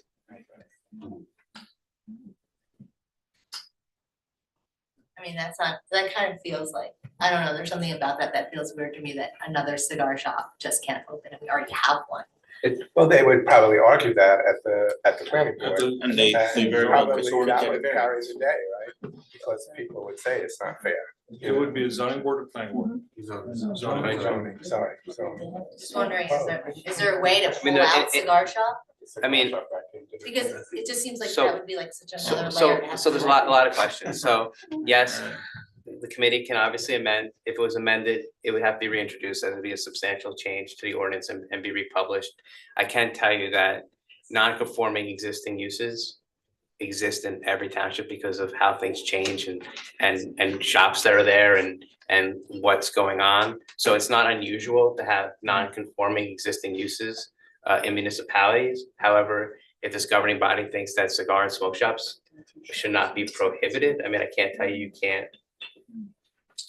make an amendment. If you did, it would be a substantial amendment. It would have to be reintroduced. It'd have to go back to the planning board and be But published. I meant specifically a cigar shop. I think. Yes. If I could comment. Yeah, please, You thank know, you're prohibiting certain uses. That does not mean that you can't go back and then permit certain uses based on further discussion. Correct, so I mean, so the smoke shop encapsulates a number of different types of businesses, some of which we might find undesirable, like a bake shop, for instance, or you know, a shop that sells paraphernalia for smoking, right? So, you know, if another cigar shop wanted to open, they could go to the zoning board and seek a variance, and they very well may get that variance. I think we have to look at the big picture here of all of the things that it prohibits, and we have to ask ourselves, are these the type of businesses that we want to have come into our town without having to go through any sort of review process or any sort of, you know, variance process? We're not saying these businesses can't come to town. We're saying, well, if these businesses want to come to town, they have to get a variance. They have to go before the zoning board. Right, but it's a process and it's expense, and I'm specifically just wondering if we can like carve out a cigar shop from Yeah, that. not today. Not today. But in general, could we just? That's what I mean, like you can go back. Right, and you can take Go- cigar though, and you can actually just say everything. We but could a do that with a future ordinance, but if we, Jared just said, if we did it with this one, we'd have to throw the whole. Yeah, we thing could out. pass this one, and then next session, we could introduce a new ordinance that specifically excludes cigar shops. Or include Right, or so allows or but whatever. legally, we could just carve out cigar shop and pull it out of the rest of the smoke shop and differentiate them. I mean, I would take a look at it, but I wouldn't see why not. I was just curious, I mean, I have, it just seems to say that we're like, that any other cigar shop, you know, it's really, probably never gonna get one, but just in theory of it. So what happens a lot of you know, times is. Restricting, and then there's only one cigar shop, when another one wouldn't wanna come in, and all these hindrances to opening it. So a lot of like, and I'm not saying cigar shop is, but a lot of like strip clubs in municipalities are non-conforming existing uses because they existed at the time and then later on they decided they didn't want them and they're downtown. So obviously they've given those businesses that are open a monopoly on it, but it still happens. I mean, that's just kind That of, was what I was like, that's just kind of the way it goes. But it's whether or not, you know, this government, this committee thinks that cigar shops are appropriate. I mean, they're gonna be zoning. psyched. Right? Well, I think it's just about I- further I- discussion, right, of well- what you want, like, what you, like, are there things within these categories that you make? Because I think the comment that came up at the planning board was about tattoo parlors, correct? Right. Yeah. Correct, So, yeah, like- they were specifically concerned about tattoo parlors, although, again, you could go get a variance if you wanted to open a tattoo parlor. May I have a motion to approve resolution 24-064? So moved. May I have a second? Second, Roll call vote, please. Mr. Cohen? yes. Ms. Prufus? I'm voting no on this one. Deputy Mayor Sakamandy? Yes. Mr. Stoller? Yes. Mayor Romano? Yes. Ordinance 2657-24, Mr. Cohen, you are scheduled to sponsor, and Graham Petto, the planner, is in attendance for questions. Okay, I present for consideration an ordinance entitled ordinance number 2657-24, ordinance amending and supplementing the Township of Millburn Development Regulations and Zoning Ordinance. Tonight is the time set for the public hearing and final passage as advertised in accordance with law. I declare the hearing open. I'm Jeffrey Feld. I have a few questions. First, procedurally. On December 19th last year, we were told that we have a subcommittee for zoning amendments, ordinances. Was this ordinance submitted to that subcommittee? Because the other thing I'm trying to understand is how this ordinance was listed on the planning board's agenda prior to its introduction. Then there's a couple drafting questions I have made to Mr. Cantor. Yes, that's what happened, because 10 days prior to the planning board meeting, the agenda, this ordinance was listed to be considered for a meeting that occurred the day after its introduction. So they anticipated the introduction, is what you're saying? I don't know. It's a legal anticipated introduction. But as to the drafting, I have certain standards. So this is an amending ordinance. And I think, with all due respect to Mr. Petto, it's implied that when does this ordinance go effective? Because there's no effective date language in this ordinance. In addition, there's no like standard template saying that if a certain provision is deemed invalid, balance of the ordinance is valid. I don't know I'm just talking about drafting. As to like substantive drafting issues, if you look at section 2, like J says, I don't know if this, I'm having like a Venn diagram problem. It says all uses not expressly permitted in this ordinance are prohibited. Should really read all uses not expressly prohibited in this ordinance are permitted. I'm just trying to figure out how that reads, the logic. If you go again, all uses not expressly permitted in this ordinance are prohibited. Because you're using this ordinance prohibiting things, so shouldn't it be all? No, that's not correct. How's it read? This ordinance talks about what's permitted. It specifically calls out stuff that's prohibited, and that language which was there before, that anything not specifically permitted is prohibited. And these are called out specifically to be Section prohibited. J is just relocated from section B. But typically, it doesn't make logical sense. If you're saying you're making things that are prohibited, and you say, if it's not included, it's not a prohibited use, it should be permitted. I mean, the logic doesn't seem consistent. As to definitions, we have to be careful because of affordable housing. We have many people that rent rooms. You know, are they now prohibited because they're deemed to be a rooming house? If you just rent a room and you don't have the kitchen, under your definition, no, I think they're prohibited. There's also talking about smoke shops, like supermarkets and convenience stores are now, based on your ordinance, permitted to sell smoking tobacco. Many of us, we have to remember, when the Exxon downtown wanted to make a mini mart, was that a convenience store? And we said they weren't permitted.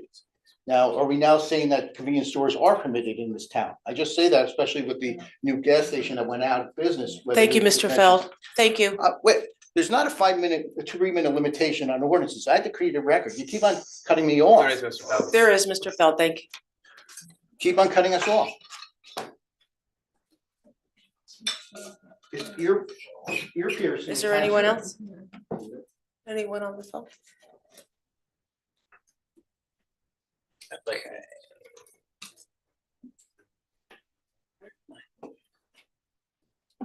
Oh, Graham, I'm sorry.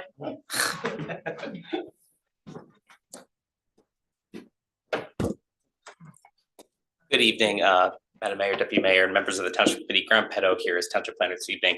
I'll start kind of in reverse order, I think, a little bit. Just first, regarding Mr. Feld's question regarding the smoke shop, if you read the definition, it's 301.60.2 under section 1, the smoke shop's definition. I'll read the first sentence. It says, shall mean any premises dedicated as a principal business to display, sale, distribution, delivery, offering, furnishing, or marketing of tobacco, tobacco products, electronic smoking devices, or tobacco paraphernalia.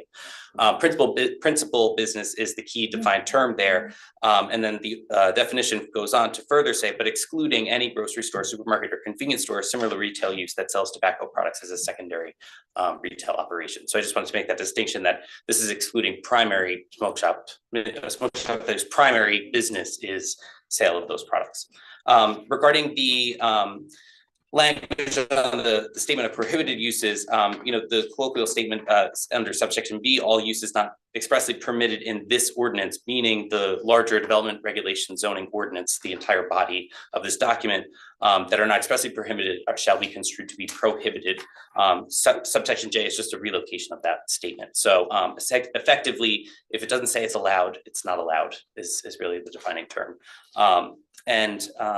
Just wanted to add that a lot of this is to provide clarity to the zoning officer, who has a real big task in administering and reviewing applicants that come in. And the intent here is to provide some clarity and direction on uses that were not previously contemplated in this section in particular. So.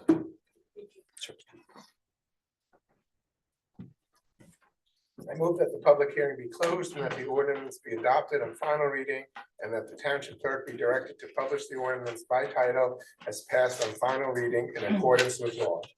May I have a second? Second. Roll call vote, please. Mr. Cohen? Yes. Ms. Purvis? No. Deputy Mayor Sakamandy? Yes. Mr. Stoller? Yes. Mayor Romano? Yes. Thank you. Ordinance 2658-24, Deputy Mayor Sakamandy, you are scheduled to sponsor. I present for consideration an ordinance entitled Ordinance Number 2658-24. Ordinance amending and supplementing the Township of Milburn Development Regulations and Zoning Ordinance. Tonight is the time set for the public hearing and final passage as advertised in accordance with the law. I declare the hearing open.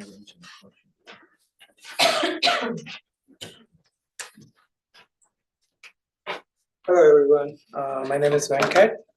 I just moved into this town and I was reading the draft proposal of this. I'm a little bit confused, and I thank you, Mr. Committee Member Cohen, for explaining some of the things about this demolition concept. Just for the public record, I have a few specific questions. If my house is in the historic district, if I'm just breaking a wall and expanding a kitchen, is that a demolition? Number one. I mean, a few more questions. Before I moved into town, or last year, there was a letter sent to many of us saying our houses are all historic, which was rescinded later this year. So this ordinance that you guys are talking about today, looking to pass, is this about the houses that was designated before? Or every house that was in this new list that was sent to everybody, is that part of the historic district? And does this demolition cover all of Melbourne Short Hill houses, or is it only the historic district houses? Can you guys, for the record, just clarify what this means? In the document you guys sent it, there is a partial demolition, there is a full demolition. There is no, from what I heard today, there is no clarity on these questions that I have. I'll answer the first one. It's a full demolition, so you can build your kitchen if you so choose. As far as the houses it covers, it's any house that's listed on the plan that in the historic. Committeeman Cohen, let him finish his time first and Oh, then, sorry. yeah, let's do that. I thought he was I'm sorry. finished. I'm Okay. sorry. So the other thing, just as a comment, I would like to pass, we had a call with Mayor, Ms. Romano. During the election process, we were told about transparency, about electing members. And I just want to express here in the meeting that the way the HPC committee was elected, I didn't feel it was, many of us don't feel it was transparent. There were many of us who applied for the HPC committee. We did not get an acknowledgement. We did not get a hearing as to why we want to apply, why we are applying. So there was no communication. We just told this is the members. So I just want to record that for the public knowledge of it. Thank you. Jeffrey Feld, I still have a comment that I didn't get answered and applies to this one. But this ordinance, when's the effective date? It doesn't say. And the reason I raised that, because you removed an ordinance today, the first bond ordinance, and it said typically the standard language effective upon publication, within 20 days of publication. It's not in here. And I just think for clarity for the public that they should understand when this ordinance, but either ordinances go effective. Thank you, Mr. Fowler, you're correct. That's statutory in the state of New Jersey, so it'd be effective pursuant to the statute. I will agree with you, it's better practice to have it in the ordinance, but it doesn't affect the effective date of the ordinance.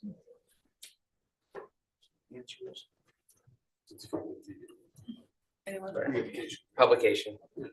Within 20 days, publication, yes. Sure.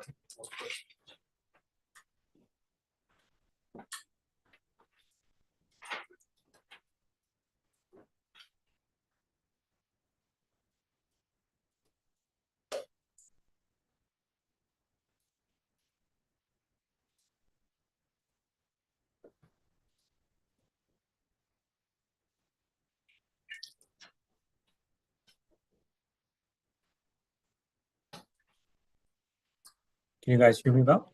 Good evening. Good evening. Hello, Mayor Romano and Township Committee members. I'm Anurag Kadia and I'm a resident. I think for the record, I would like to just state very similar to what Venkatesh, my fellow neighbor, just said. I think what this ordinance does is a few things. One, it grants more powers to the HPC, which we have been protesting and talking to both Mayor Romano, as Venkatesh said, as well as prior comments from most of our residents, that this committee is not formed properly. There are questions that the residents have in terms of formation of this committee. We have questions in terms of like whether our houses, which are not yet declared historic, but part of one of the 4 districts which were supposed to be declared historic at some point, are we even included in this? So that's a question, but the first one is a comment that I don't believe that the Township Committee should be granting more powers to an unelected body where we have reservations on how the members were put in place in this cycle, right? The second comment is more in terms of transparency. Members Frank. I'm sorry, we can't hear you. Both Mr. Frank and Mr. Ben ran on transparency. Can you guys hear me? No, a little bit louder. Both Mr. Frank and That's Mr. better. Ben ran on transparency. On the first meeting of the Township Committee, when the committee was formed, we talked about transparency so much, but I'm not sure if we as residents are seeing it. And I think Mayor Romano I shared that on our Zoom call the other day. Here's what my belief is as a resident. At this point in time, it feels like that the HPC under the current chairwoman decided that they will vote all of those 4 districts as historic. And all of this, we'll talk to the residents, we'll take inputs, at least to me and some of my fellow residents who I have spoken to. It feels like it's just a little bit of a song and dance, pardon my language, but that's what we are feeling. It is just a show and tell of input, but we pass it no matter what. That's the feeling we have. I just want to make sure that it's on the record. I've been here many a times, but I hate to say it. I'm at the point where I feel like I should stop wasting my time because nobody is listening. And the actions are not speaking in step with the words that all 5 of you have been saying here as well as on Zoom, in our Zoom calls. Thank you for the time. Thank you. One more online. Okay.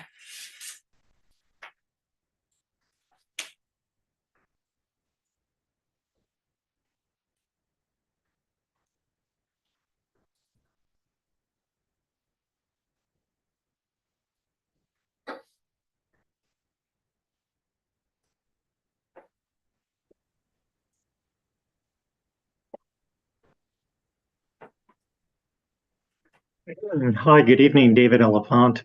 I'll be very brief. Thank you, Mayor. Thank you, Town Committee, Short Hills resident. And I just say bravo to Venkatesh and Anurag.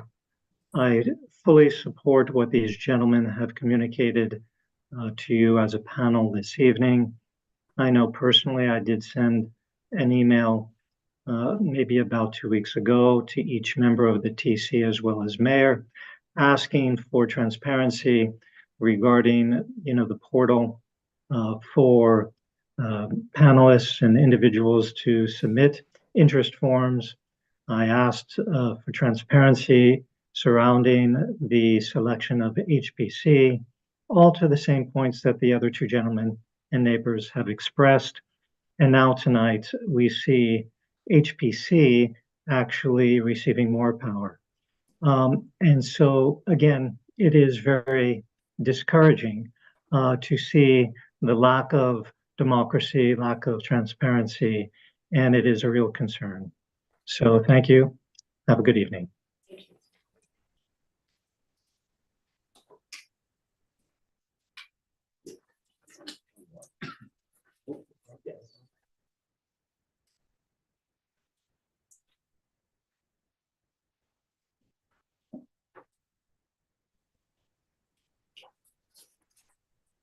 My apologies if I wasn't an active listener.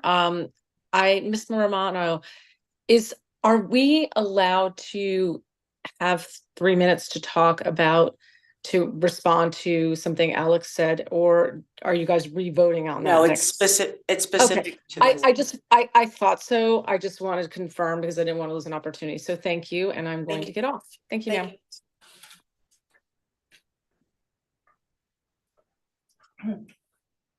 There are no other comments. Okay. Deputy Mayor, do you want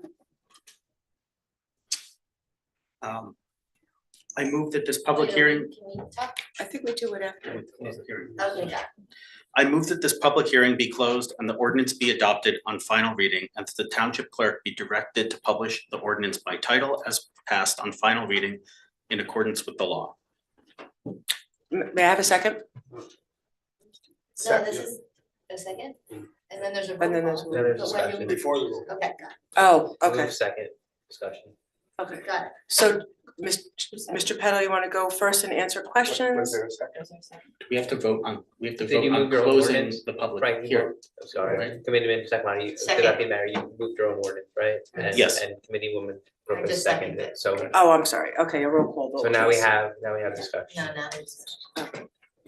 So I think that people are misunderstanding the point of this ordinance, and they're conflating this ordinance with grievances they have, personal grievances they have against the HPC.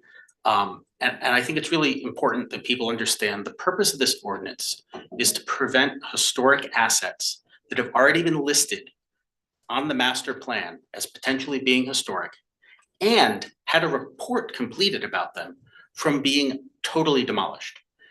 It doesn't do anything other than that. And maybe Mr. Petto could speak a little bit more to what this ordinance does and doesn't do, and how, another town similar to ours has successfully employed this ordinance.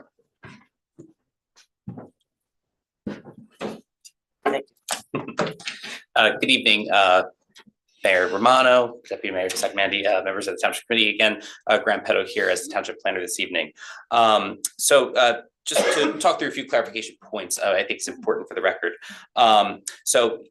Mr. Deputy Mayor is correct in his characterization of the ordinance before you this evening. This is an ordinance that has been drafted to set up a new review process for total demolition only.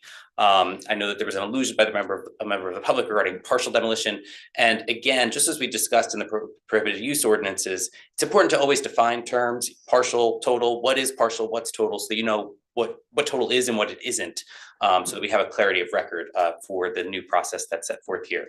And that is correct that the total demolition review is to serve as an opportunity to review historic assets that have been identified and surveyed for their historic value in the township historic preservation element of the master plan prior to a total demolition and loss of the asset. This ordinance does not preclude homeowners in those properties from interior modifications, exterior modifications, changing siding, windows, doors, lighting. All of those things are permitted. This ordinance before you is only to create an application and review process for total demolition permit applications. In addition to that, I did also just want to note that the last section of the ordinance before you this evening regarding findings and decisions does avail applicants an appeal process. So even if an applicant goes through a process, is denied an application for total demolition, they can appeal that decision to the Zoning Board of Adjustment, which is consistent with the municipal land use law. So just wanted to also provide that clarity of record as well for you all. This is an ordinance that is modeled directly after the Township of Montclair's demolition review ordinance.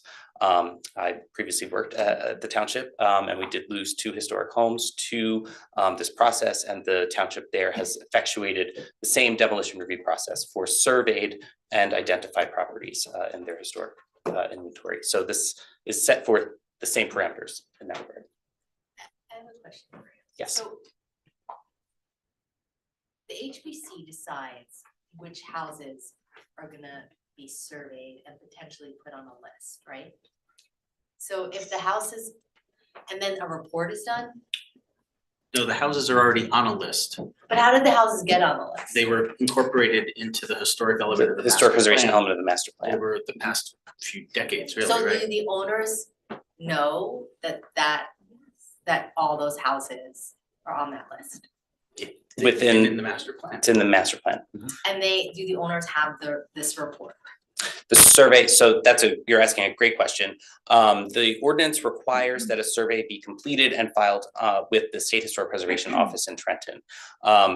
Should this ordinance pass, I will be working with the historic preservation consultant and the zoning officer, and we were going to put forth that list. There's a complete section in here that requires certified mail notice to be sent to those people that are on that list, notice within 90 days of the adoption of this ordinance, publication of the notice of the adoption, which Mr. Feld just clarified. So, go ahead. Meaning they've already been surveyed.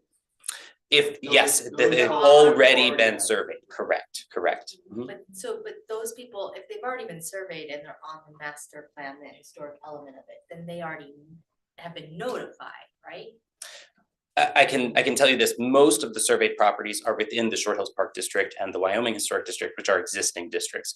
There are a few properties outside that have been identified in the plan to which this total demolition prohibition would be effective upon. However, I do just want to underscore that it's just total demolition.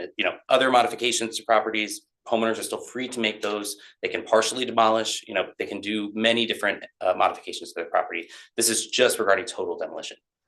Got it. And if this is to pass, then all of those homeowners will be notified. Correct, yes, that is a requirement of this section of the ordinance.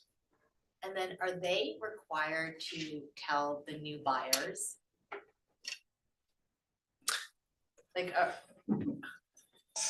It would probably be on the seller disclosure. It's Well, you said required, I mean, the seller disclosure is what the seller disclosure is, but likely it would be part of the seller's disclosure. Yeah, and the list would also be maintained within the Township Building Department and, and available for, inspection and. And a competent attorney who does real estate transactions in this township would know to make that request to town hall before purchase was made. Wouldn't that be considered part of a standard due diligence that your attorney would do? Purchasing For homes? Milburn, yes. I don't know that a lot of townships have historic properties, but I would think that people who do practice real Town as old estate. as will- ours, township- perhaps. Right. Can you discuss the appeals process, how that would work? Yes, so in the event of a denial by the Historic Preservation Commission, the applicant would file an appeal of the decision to the Zoning Board of Adjustment. And the Board of Adjustment would receive the entire record of the application and review and could overturn or concur with the decision made by the HPC.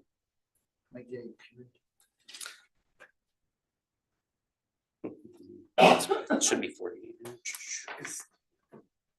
It just references the statute, but I believe it's the appeal period is 45 days. Is there an appeal beyond the zoning board? Because sometimes things that are denied then come back to the township committee. Does that happen here? I wouldn't think I so, don't wanna- no. I think it would be how you would challenge any planning board decision. So you have to take the zoning board to court then at that point, if they denied you as well? Yes, Superior Court would be their remedy. Okay, so specifically, the words were used conflating what the HPC was doing to Marywood, Knollwood, and Marywood district of arbitrarily sending out letters to 153 residents to designate them as historical when they purchased those homes without knowing they were with them not being historical. You're saying the homes that are being picked to be designated as historical now have already been designated in one way or another historical. So I want to avoid the use of the term designated because that is a very legal process that's already set forth within the ordinance. This ordinance before you this evening is not designating any property. Okay. The prior designation that was discussed was to create local landmarks and subject those properties to additional certificate of appropriateness review requirements. That is not what this ordinance good, does. that's what I wanna This is not a designation ordinance. What this ordinance does is it creates a review process for total demolition permit applications for properties that are identified in the historic preservation element of the master plan and have a documented historic survey of record that someone's looked at this property and said, yeah, there's some historic value here. This has been surveyed for historic value. They have not necessarily. But they have not been yet been designated, as correct, historic necessarily. Some have, some have. correct. Okay, and the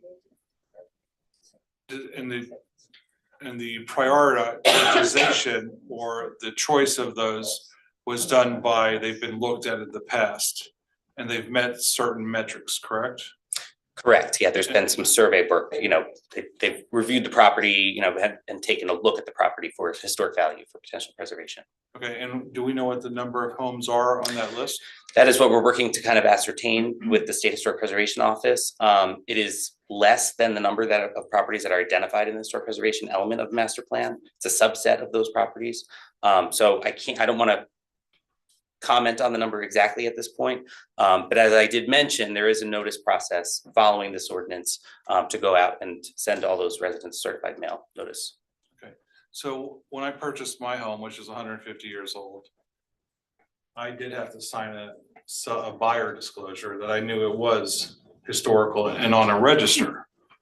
When the people who purchased, like Mr. Anurag or Venkat or Elephant, purchased their homes, or not even those guys, whoever who may be on this new,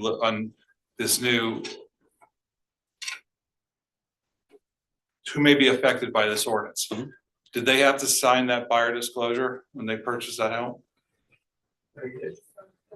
I would say. There's no way to know that. Right, because Well, no, because it wasn't officially, your house is designated. I understand that, historic, that's what I'm and trying to it's understand, so. Yes, but these properties were, so if someone looked in the master plan, which is public, right?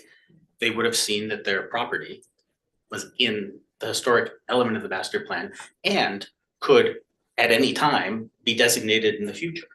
right? So this is not designating any of these homes. And it's not really infringing upon anyone's rights. It's simply saying, if you have a historic home, if you have a home that was built in like the 1800s, for instance, that the town has done a report on, but they simply haven't gotten to the point of bringing it to the TC for designation. You can't completely demolish that house without it first going to the HPC for review.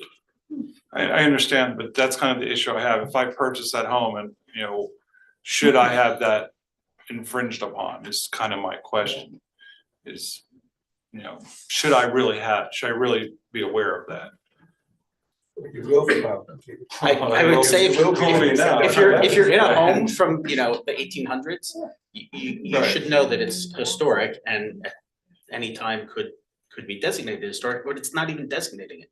It's simply saying, if you have a historic home and you want to tear it down, it has to go for review, because we don't want to lose, we're a town that has a rich history. We're a very old town, and we don't want to lose historic assets just because no one got around to, officially designating them. There ought to be a review process. And that's what this ordinance is about. And then it goes to the HPC and they say whether or not it can be demolished. The application for a total demolition permit is processed and reviewed by the HPC, who renders a decision. And I just want to also mention that, the ordinance sets forth a series of criteria for review and a number of submission requirements. And having been a part of this process in my prior municipality, I've seen a pretty even split as far as approvals and denials. There are, because there's required documentation about the condition of the property. Some properties, need to be taken down. They're a safety hazard. And there's also an exemption process for those dwellings that have been deemed uninhabitable or health, life, safety. Those obviously can proceed with demolition outside this review process as well. So the ordinance is comprehensive in that approach, and that it considers a multitude of factors and different circumstances. So, for example, if your house is from 1800 and it has black mold that is consumed the house, right, can't be remedied, you'll be able to take down that house, right? Certainly, yes. Mm-hmm. There's Or if it's strong damaged justification. beyond repair. Mm-hmm. Any other questions? Roll call vote, please. Mr. Cohen? Yes. Thank you, Mr. Pettit. Ms. Purvis? I'm abstaining. Deputy Mayor Sacramento? Yes. Mr. Stoller?